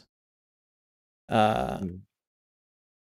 so I did actually like vector out a mask, add some flame to it, and give it some effects, and then I sent you that file, and we put that on top of there, and you can just see that little red dot on his face. The extra details. Mm-hmm. And then we have some floating rocks here. That's not footage crate. What is this? Sea of clouds. Oh no, no, not sea of clouds. What's that called? Churning mist. Churning mists. Yeah. Yeah. So green screen and just uh, screenshot. Yeah. So you actually you doubled that up, and they're doing their own motion here, so they're animated as well. Hmm. And And then I think finally you have just some extra rocks there. And then finally you have the Warrior of Light in the very front here, looking onwards. And so the change, you asked what changes I made to make it look better. Basically, all I did was I went into that purple flame that surrounds him. It was kind of covering him up. So all I did was I changed the way it blended. I changed the blending to pin light because that seemed to look the best. If I changed it to something else, you can see it more pronounced now. Oh.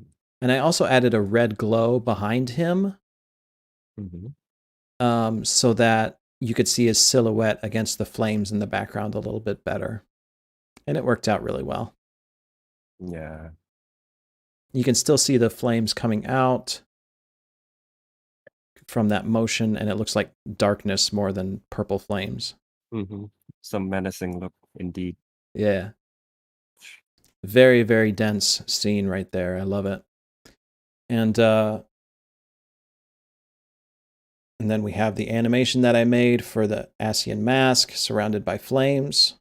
You were posting this beforehand, right? Yeah, I actually I put it on Twitter of myself like having this animation flash onto my character as like a proof of concept and also a meme, but I was actually doing it for this. I might do more masks in the future, maybe like sell a set of animated masks for people to use. Uh-oh. But anyway, here's the infamous scene that nearly broke my computer. Which already broke mine. So you came up with this idea. It's like, what if we did a crowd scene? It was like Naruto-esque or something like that, where like in one of those Naruto intros, he like appears in a white field and like all of his friends appear behind him like that. So I really love this scene, and we both worked hard to put it together. You did this much right here with all these characters right here. That was all you, right? Yeah, and laptop gave up. So yeah. Good luck, Venmo. So we have the Warrior of Light. We have my friends right here in the front line. But who are all these people? Right here. Oh, they were Magitech production crew. I just wanted to. And where's you? There's no me. What? Yeah, I don't know. I'm just happy to edit this. So no. You gotta self-insert. Oh my gosh, this is the perfect time to self-insert. I know, but it's okay. I thought for sure that was you right there because you wanted to place yourself behind me. I thought for sure that was you. But no. Oh my gosh, you are too humble, my dude. Way too humble. I mean, we can do next time, I guess. Maybe I'm like the opposite. I'm not humble at all. I try to insert myself anywhere I can. No, this is perfect. This was planned, right? Because you have to be there, like with the original group. Yeah. Anyways, so yeah. So this scene was constructed like it was one of the last scenes that we finished, because there was of course the Endwalker delay. We were planning on releasing it before Endwalker came out, but then there was the delay. And that gave us more time to work on a second verse of the song. Because Alex was like, "Oh, we gotta release this all together," because I was already done with this. I wanted to release it right then and there. I was like, "Let's go. I'm done. Let's go." Because that's how I'd like to do my videos. But no, Alex was like, "Hold off. We got to release it all together because that's going to be the best for everybody." And it turned out to be true. But I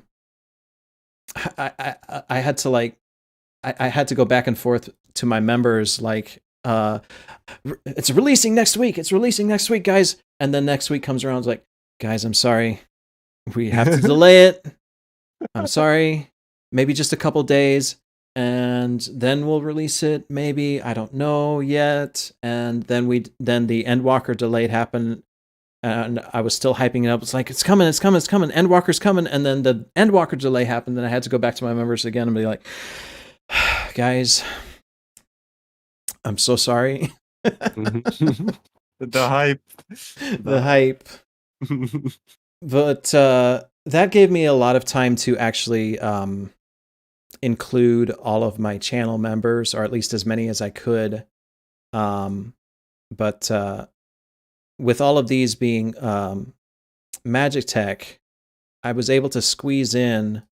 This is about maybe 70 or 80 people, all filmed individually, by the way. Wow. And yeah, they were filmed. These aren't screenshots. These are all individual files, which How is could why your PC handle that? it didn't. So I can't imagine.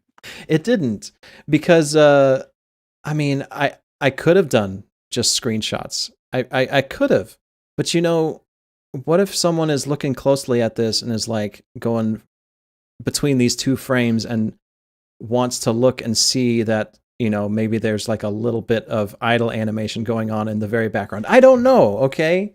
Best to be detailed, right? The best to be detailed. And it wasn't like that hard to record them, because I just quickly recorded like 3 or 5 seconds and then moved on to the next person. And I was going visiting like all of the data centers that had members on them and stuff. And I had people nice enough to set up little green screen studios for me, so that we could get the shots done. And that took a couple weeks to get all the shots together. And as I was getting shots, I was kind of Where's Waldoing them into the scene here. And they really loved it. They were really good sports, especially Snoob over here. I don't know if you noticed, but he's kind of, unfortunately. Oh my god, that's Snoop. The Snoob Jack is Just blends in. unfortunately, it's a white background. There was not much I could do about that. He just kind of, he's camouflaged. Wow, I love the glam Snoop. That is JoJo. So yeah, right there. Lucron is mentioning, couldn't you have made clumps of these separate characters? And that is absolutely what I did. Because they were because they were individual video files, I did have to render it in clumps. So I would render out this whole clump, and then I would add in a row of characters, render that all out, then add a row of characters behind that, render that all out, then add a row of characters behind that. So I have like maybe 10 renders of this thing building up piece by piece.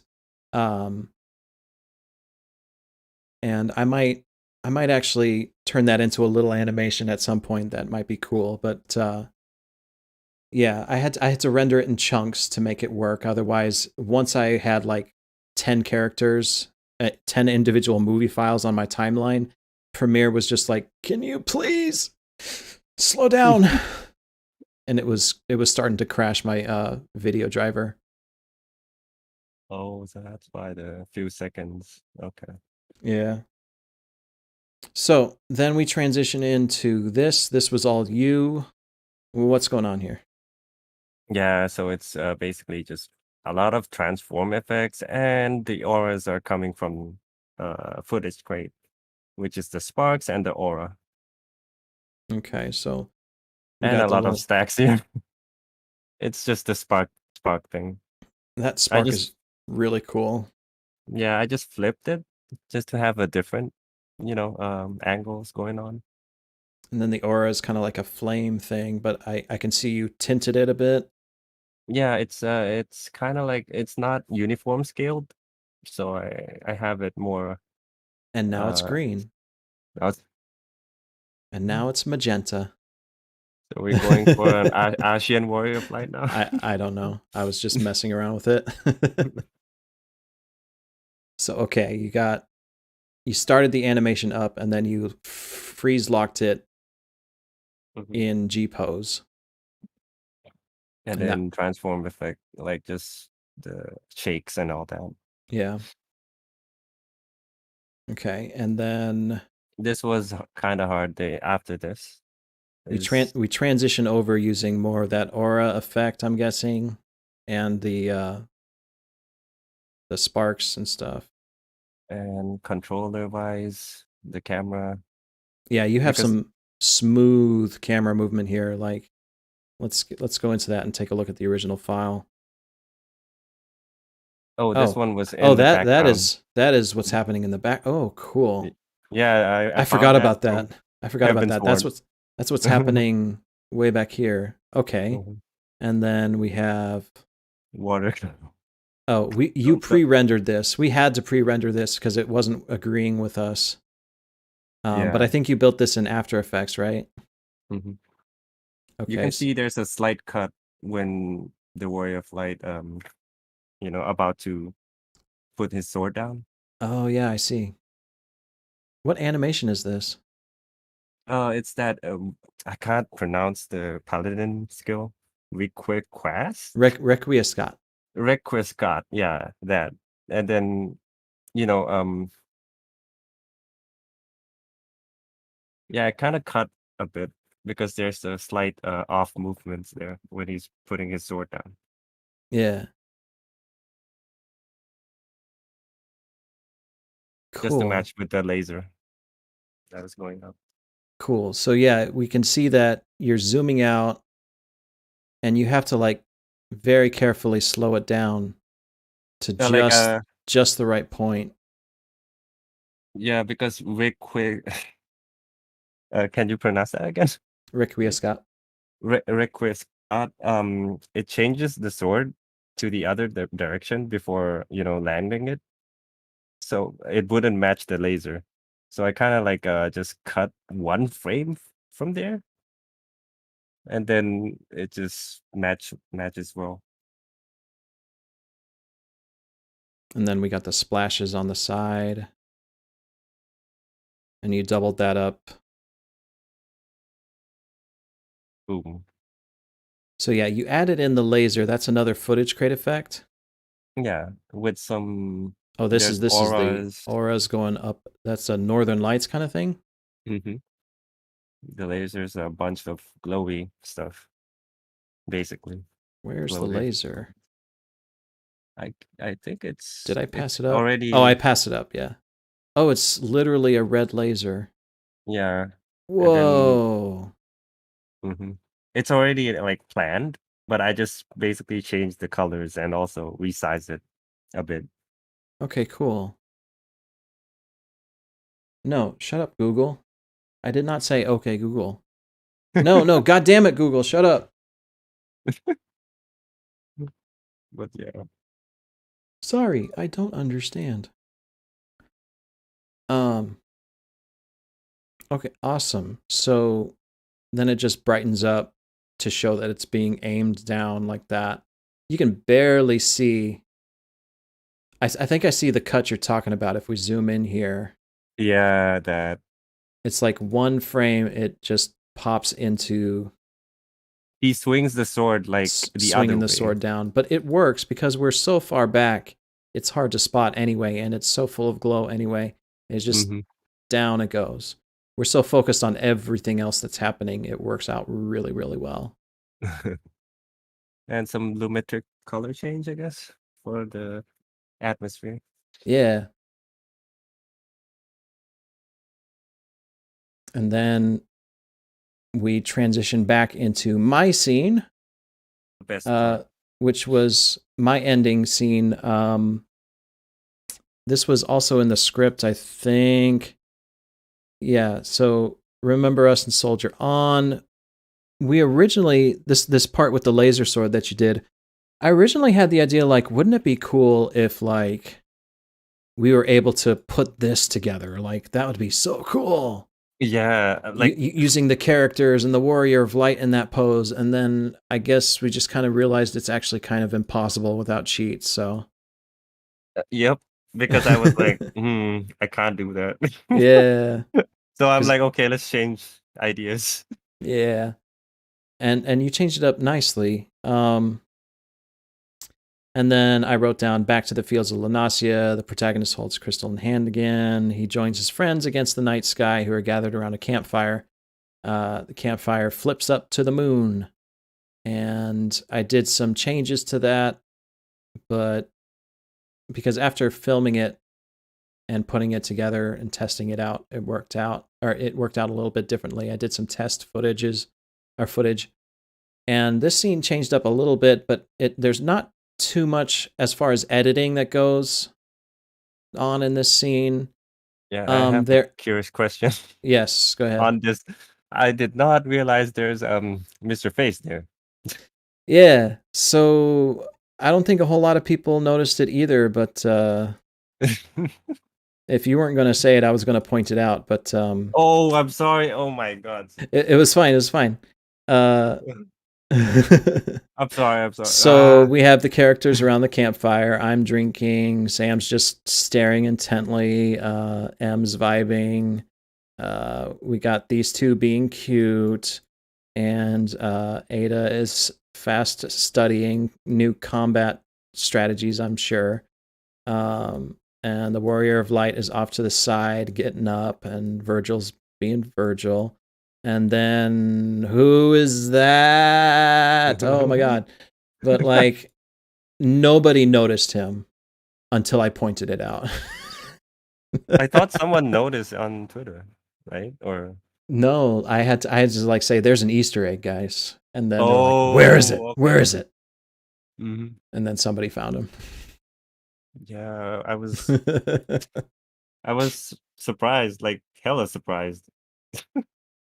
So yeah, final shots, compositing together. I did green screen the background sky here. I found some nice weather with some dense clouds, and well, not green screened, red screened in there. Of course, because of the green on the background and the blue of his cape. I couldn't blue screen it, so I had to use red. So that background is separate from the characters, but this shot was all filmed in one take. These aren't composited in, so I asked some people to. Well, no, not one take, but you know what I mean. It was all it was all one shot, multiple takes, having them walk up, and then we did the moon coming out from that one cutscene. The best scene ever. And then I transitioned into this moon, which is actually from the Tsukuyomi fight. It's a really, really good moon shot, and I wanted to include it somehow. So it does kind of a weirdness here. You would think with this being so big and it zooming in, the moon would actually be bigger, but I couldn't get that to line up without it looking weird. So I did kind of a zoom in, zoom out real quick. Mm-hmm. And then it fades out. And that is how it was all put together. So I guess now, oh my gosh, we've been at this for 2 hours, explaining a 1 minute, a 1 minute and 30. Yeah, I'm learning things too. Like, crap, footage crate. Oh my gosh.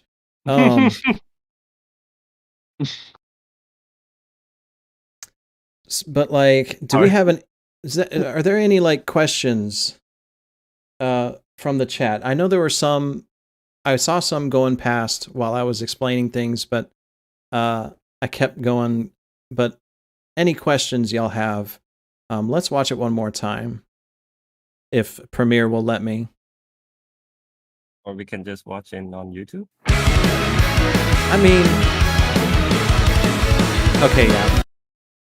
I mean, if there's a problem there, you know, just in case. It was coming in Mars Vision. It was like 1 frame per minute. 1 frame per minute. Let me see if I actually have the actual file here. There it is. Oh wait, no. That's not the actual file. Which version is this one? Oh, this is an earlier version. It was mostly done at this point. And you can see I didn't have the whole crowd in the back added in.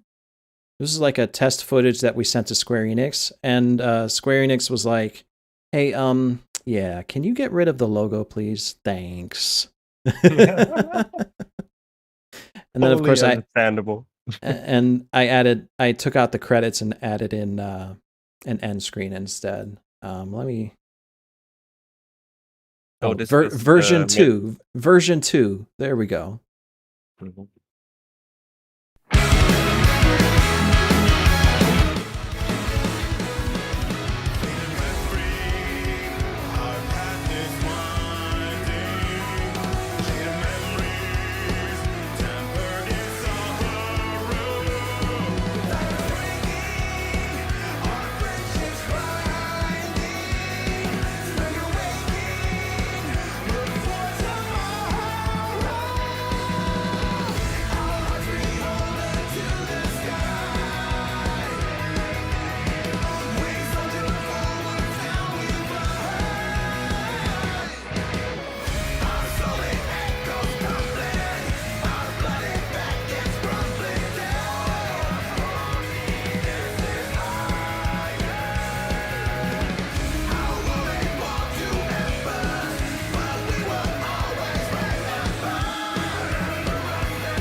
Okay, so I guess I lied. This wasn't the final version either, because you notice, and now you're seeing just how late in the game I added everybody into that crowd scene.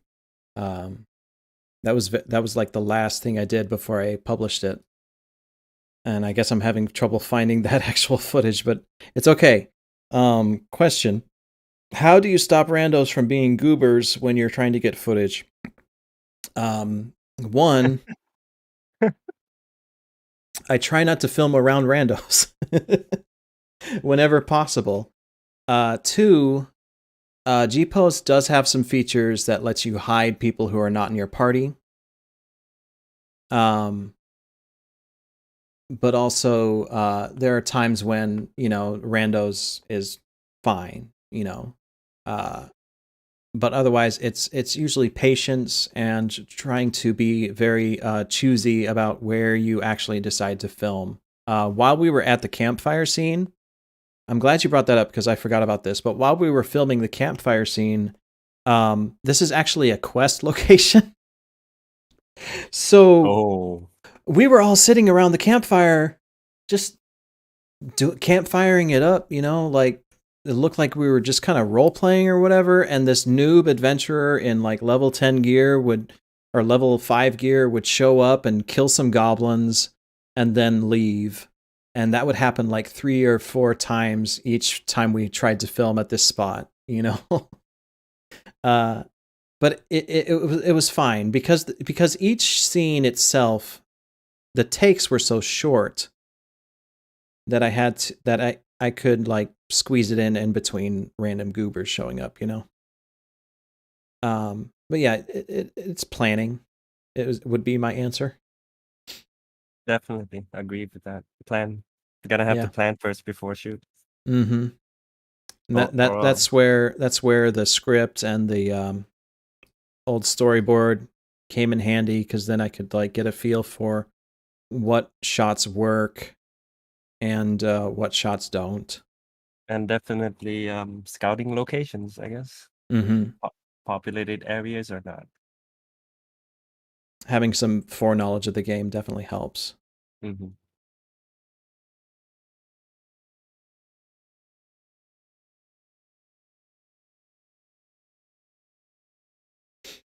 But yeah, I don't know. Is there anything else you'd like to add, Kent? I mean, everything is shown, and I'm just glad we made this together, Denmo, with Alex, Husky, and Nick. Like, this Yeah, is very new to me, yeah, and an anime same. opening? Hell yeah. Yeah, holy crap! Like, My favorite project of all. um, just everything about it was so professional. And it was just a dream team to work with. Like, I've been in some collabs before that it just felt like, oh, you just want me to show up here for a day? Okay, I'll do that. and otherwise they were very busy and schedules were conflicting and things like that, and it was difficult. But because this was like different tiers, we were all working in tandem. Like I had a prototype of the music to work with while this was being fleshed out, or while the song was being fleshed out, and I didn't actually add the final version of the song. You see, I have like 3 different versions of it here until the very last minute. Um, and then like the footage in the credits from their versions of the videos. Oops, I think I accidentally hid Huskies. There it is.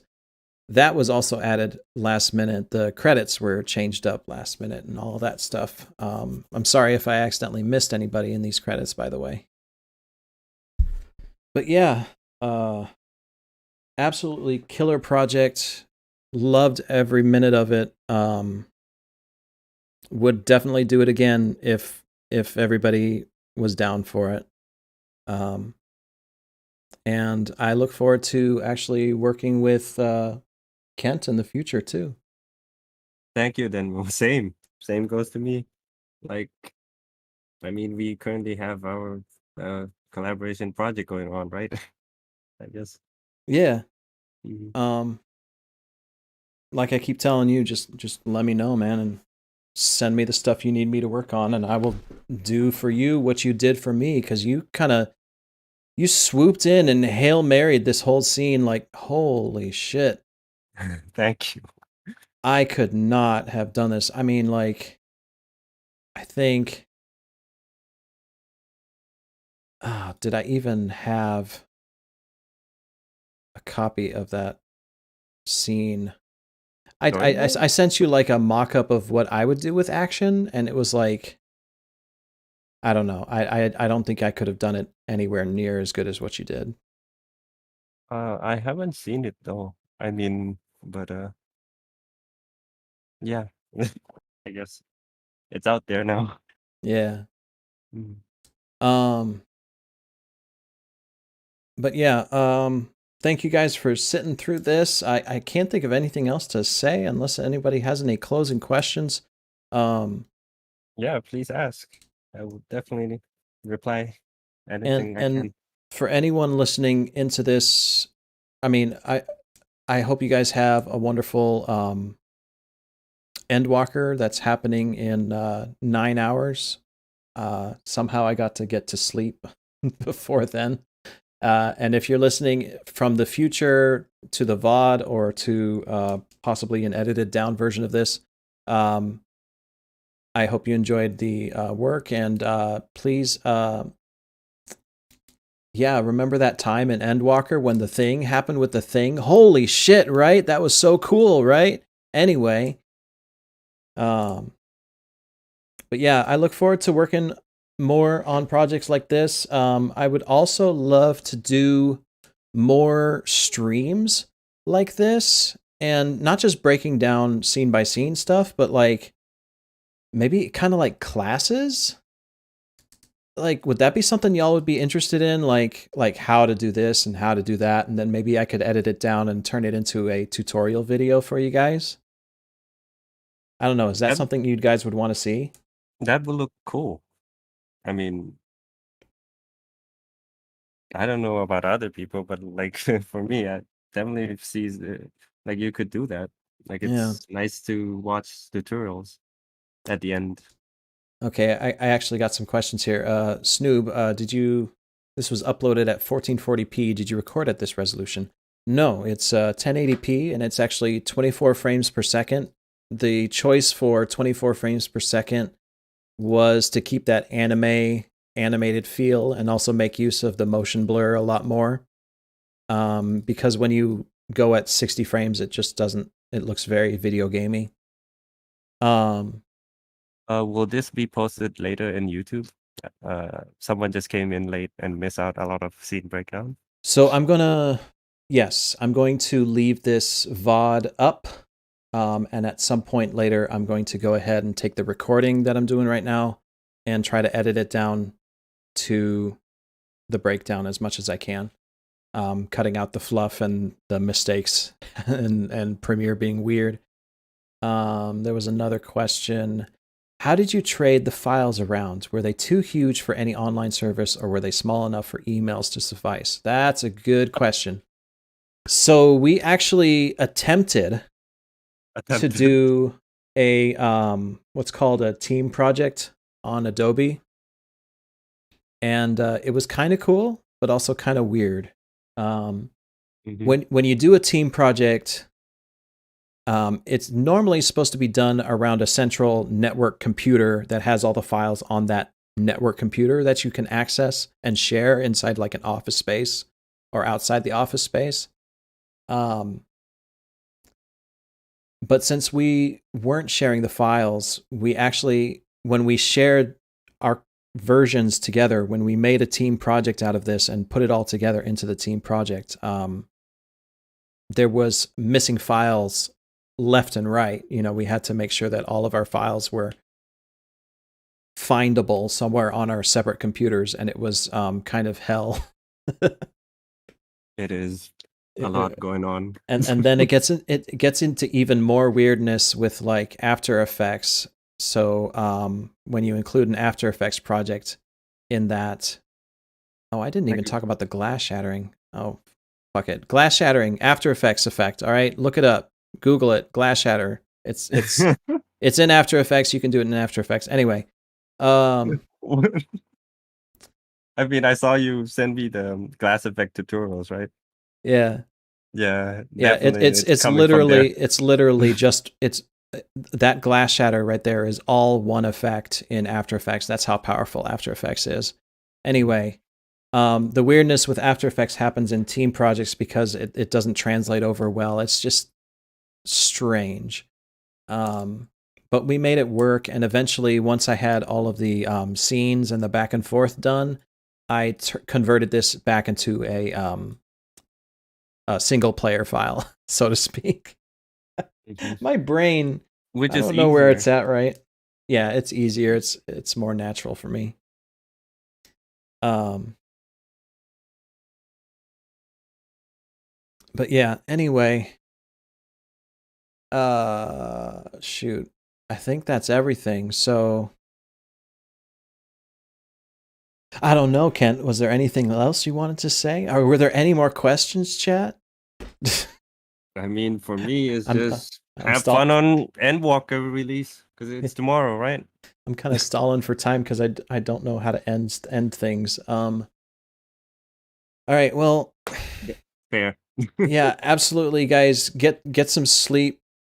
I got a I'm gonna drug myself up here shortly after I eat dinner, and then try to get as much sleep as I can before Endwalker. And I'll see you guys on the other side. I will not be streaming uh, any of that. I'm gonna keep my spoils to myself. I will be recording as much as I can as I go through it, which reminds me I need to clean out my hard drive. Oh, god damn it. But anyway, um yeah, this was fun. This is the first time I've done something like this, and it looks like y'all were excited for more stuff like that. So I would love to do a class in the future at some point, maybe when Endwalker has died down a little bit. Yeah. I mean, I'm just looking forward for the data travel center. Yes. I don't know when's that gonna happen, so we can all meet up again. Yeah, that would make filming Like, so much easier. uh-huh. That's all for me. All right, guys. I'm going to peace out here. Y'all have a good one. Thank you so much for watching, and take care. Have a good night, Later. guys.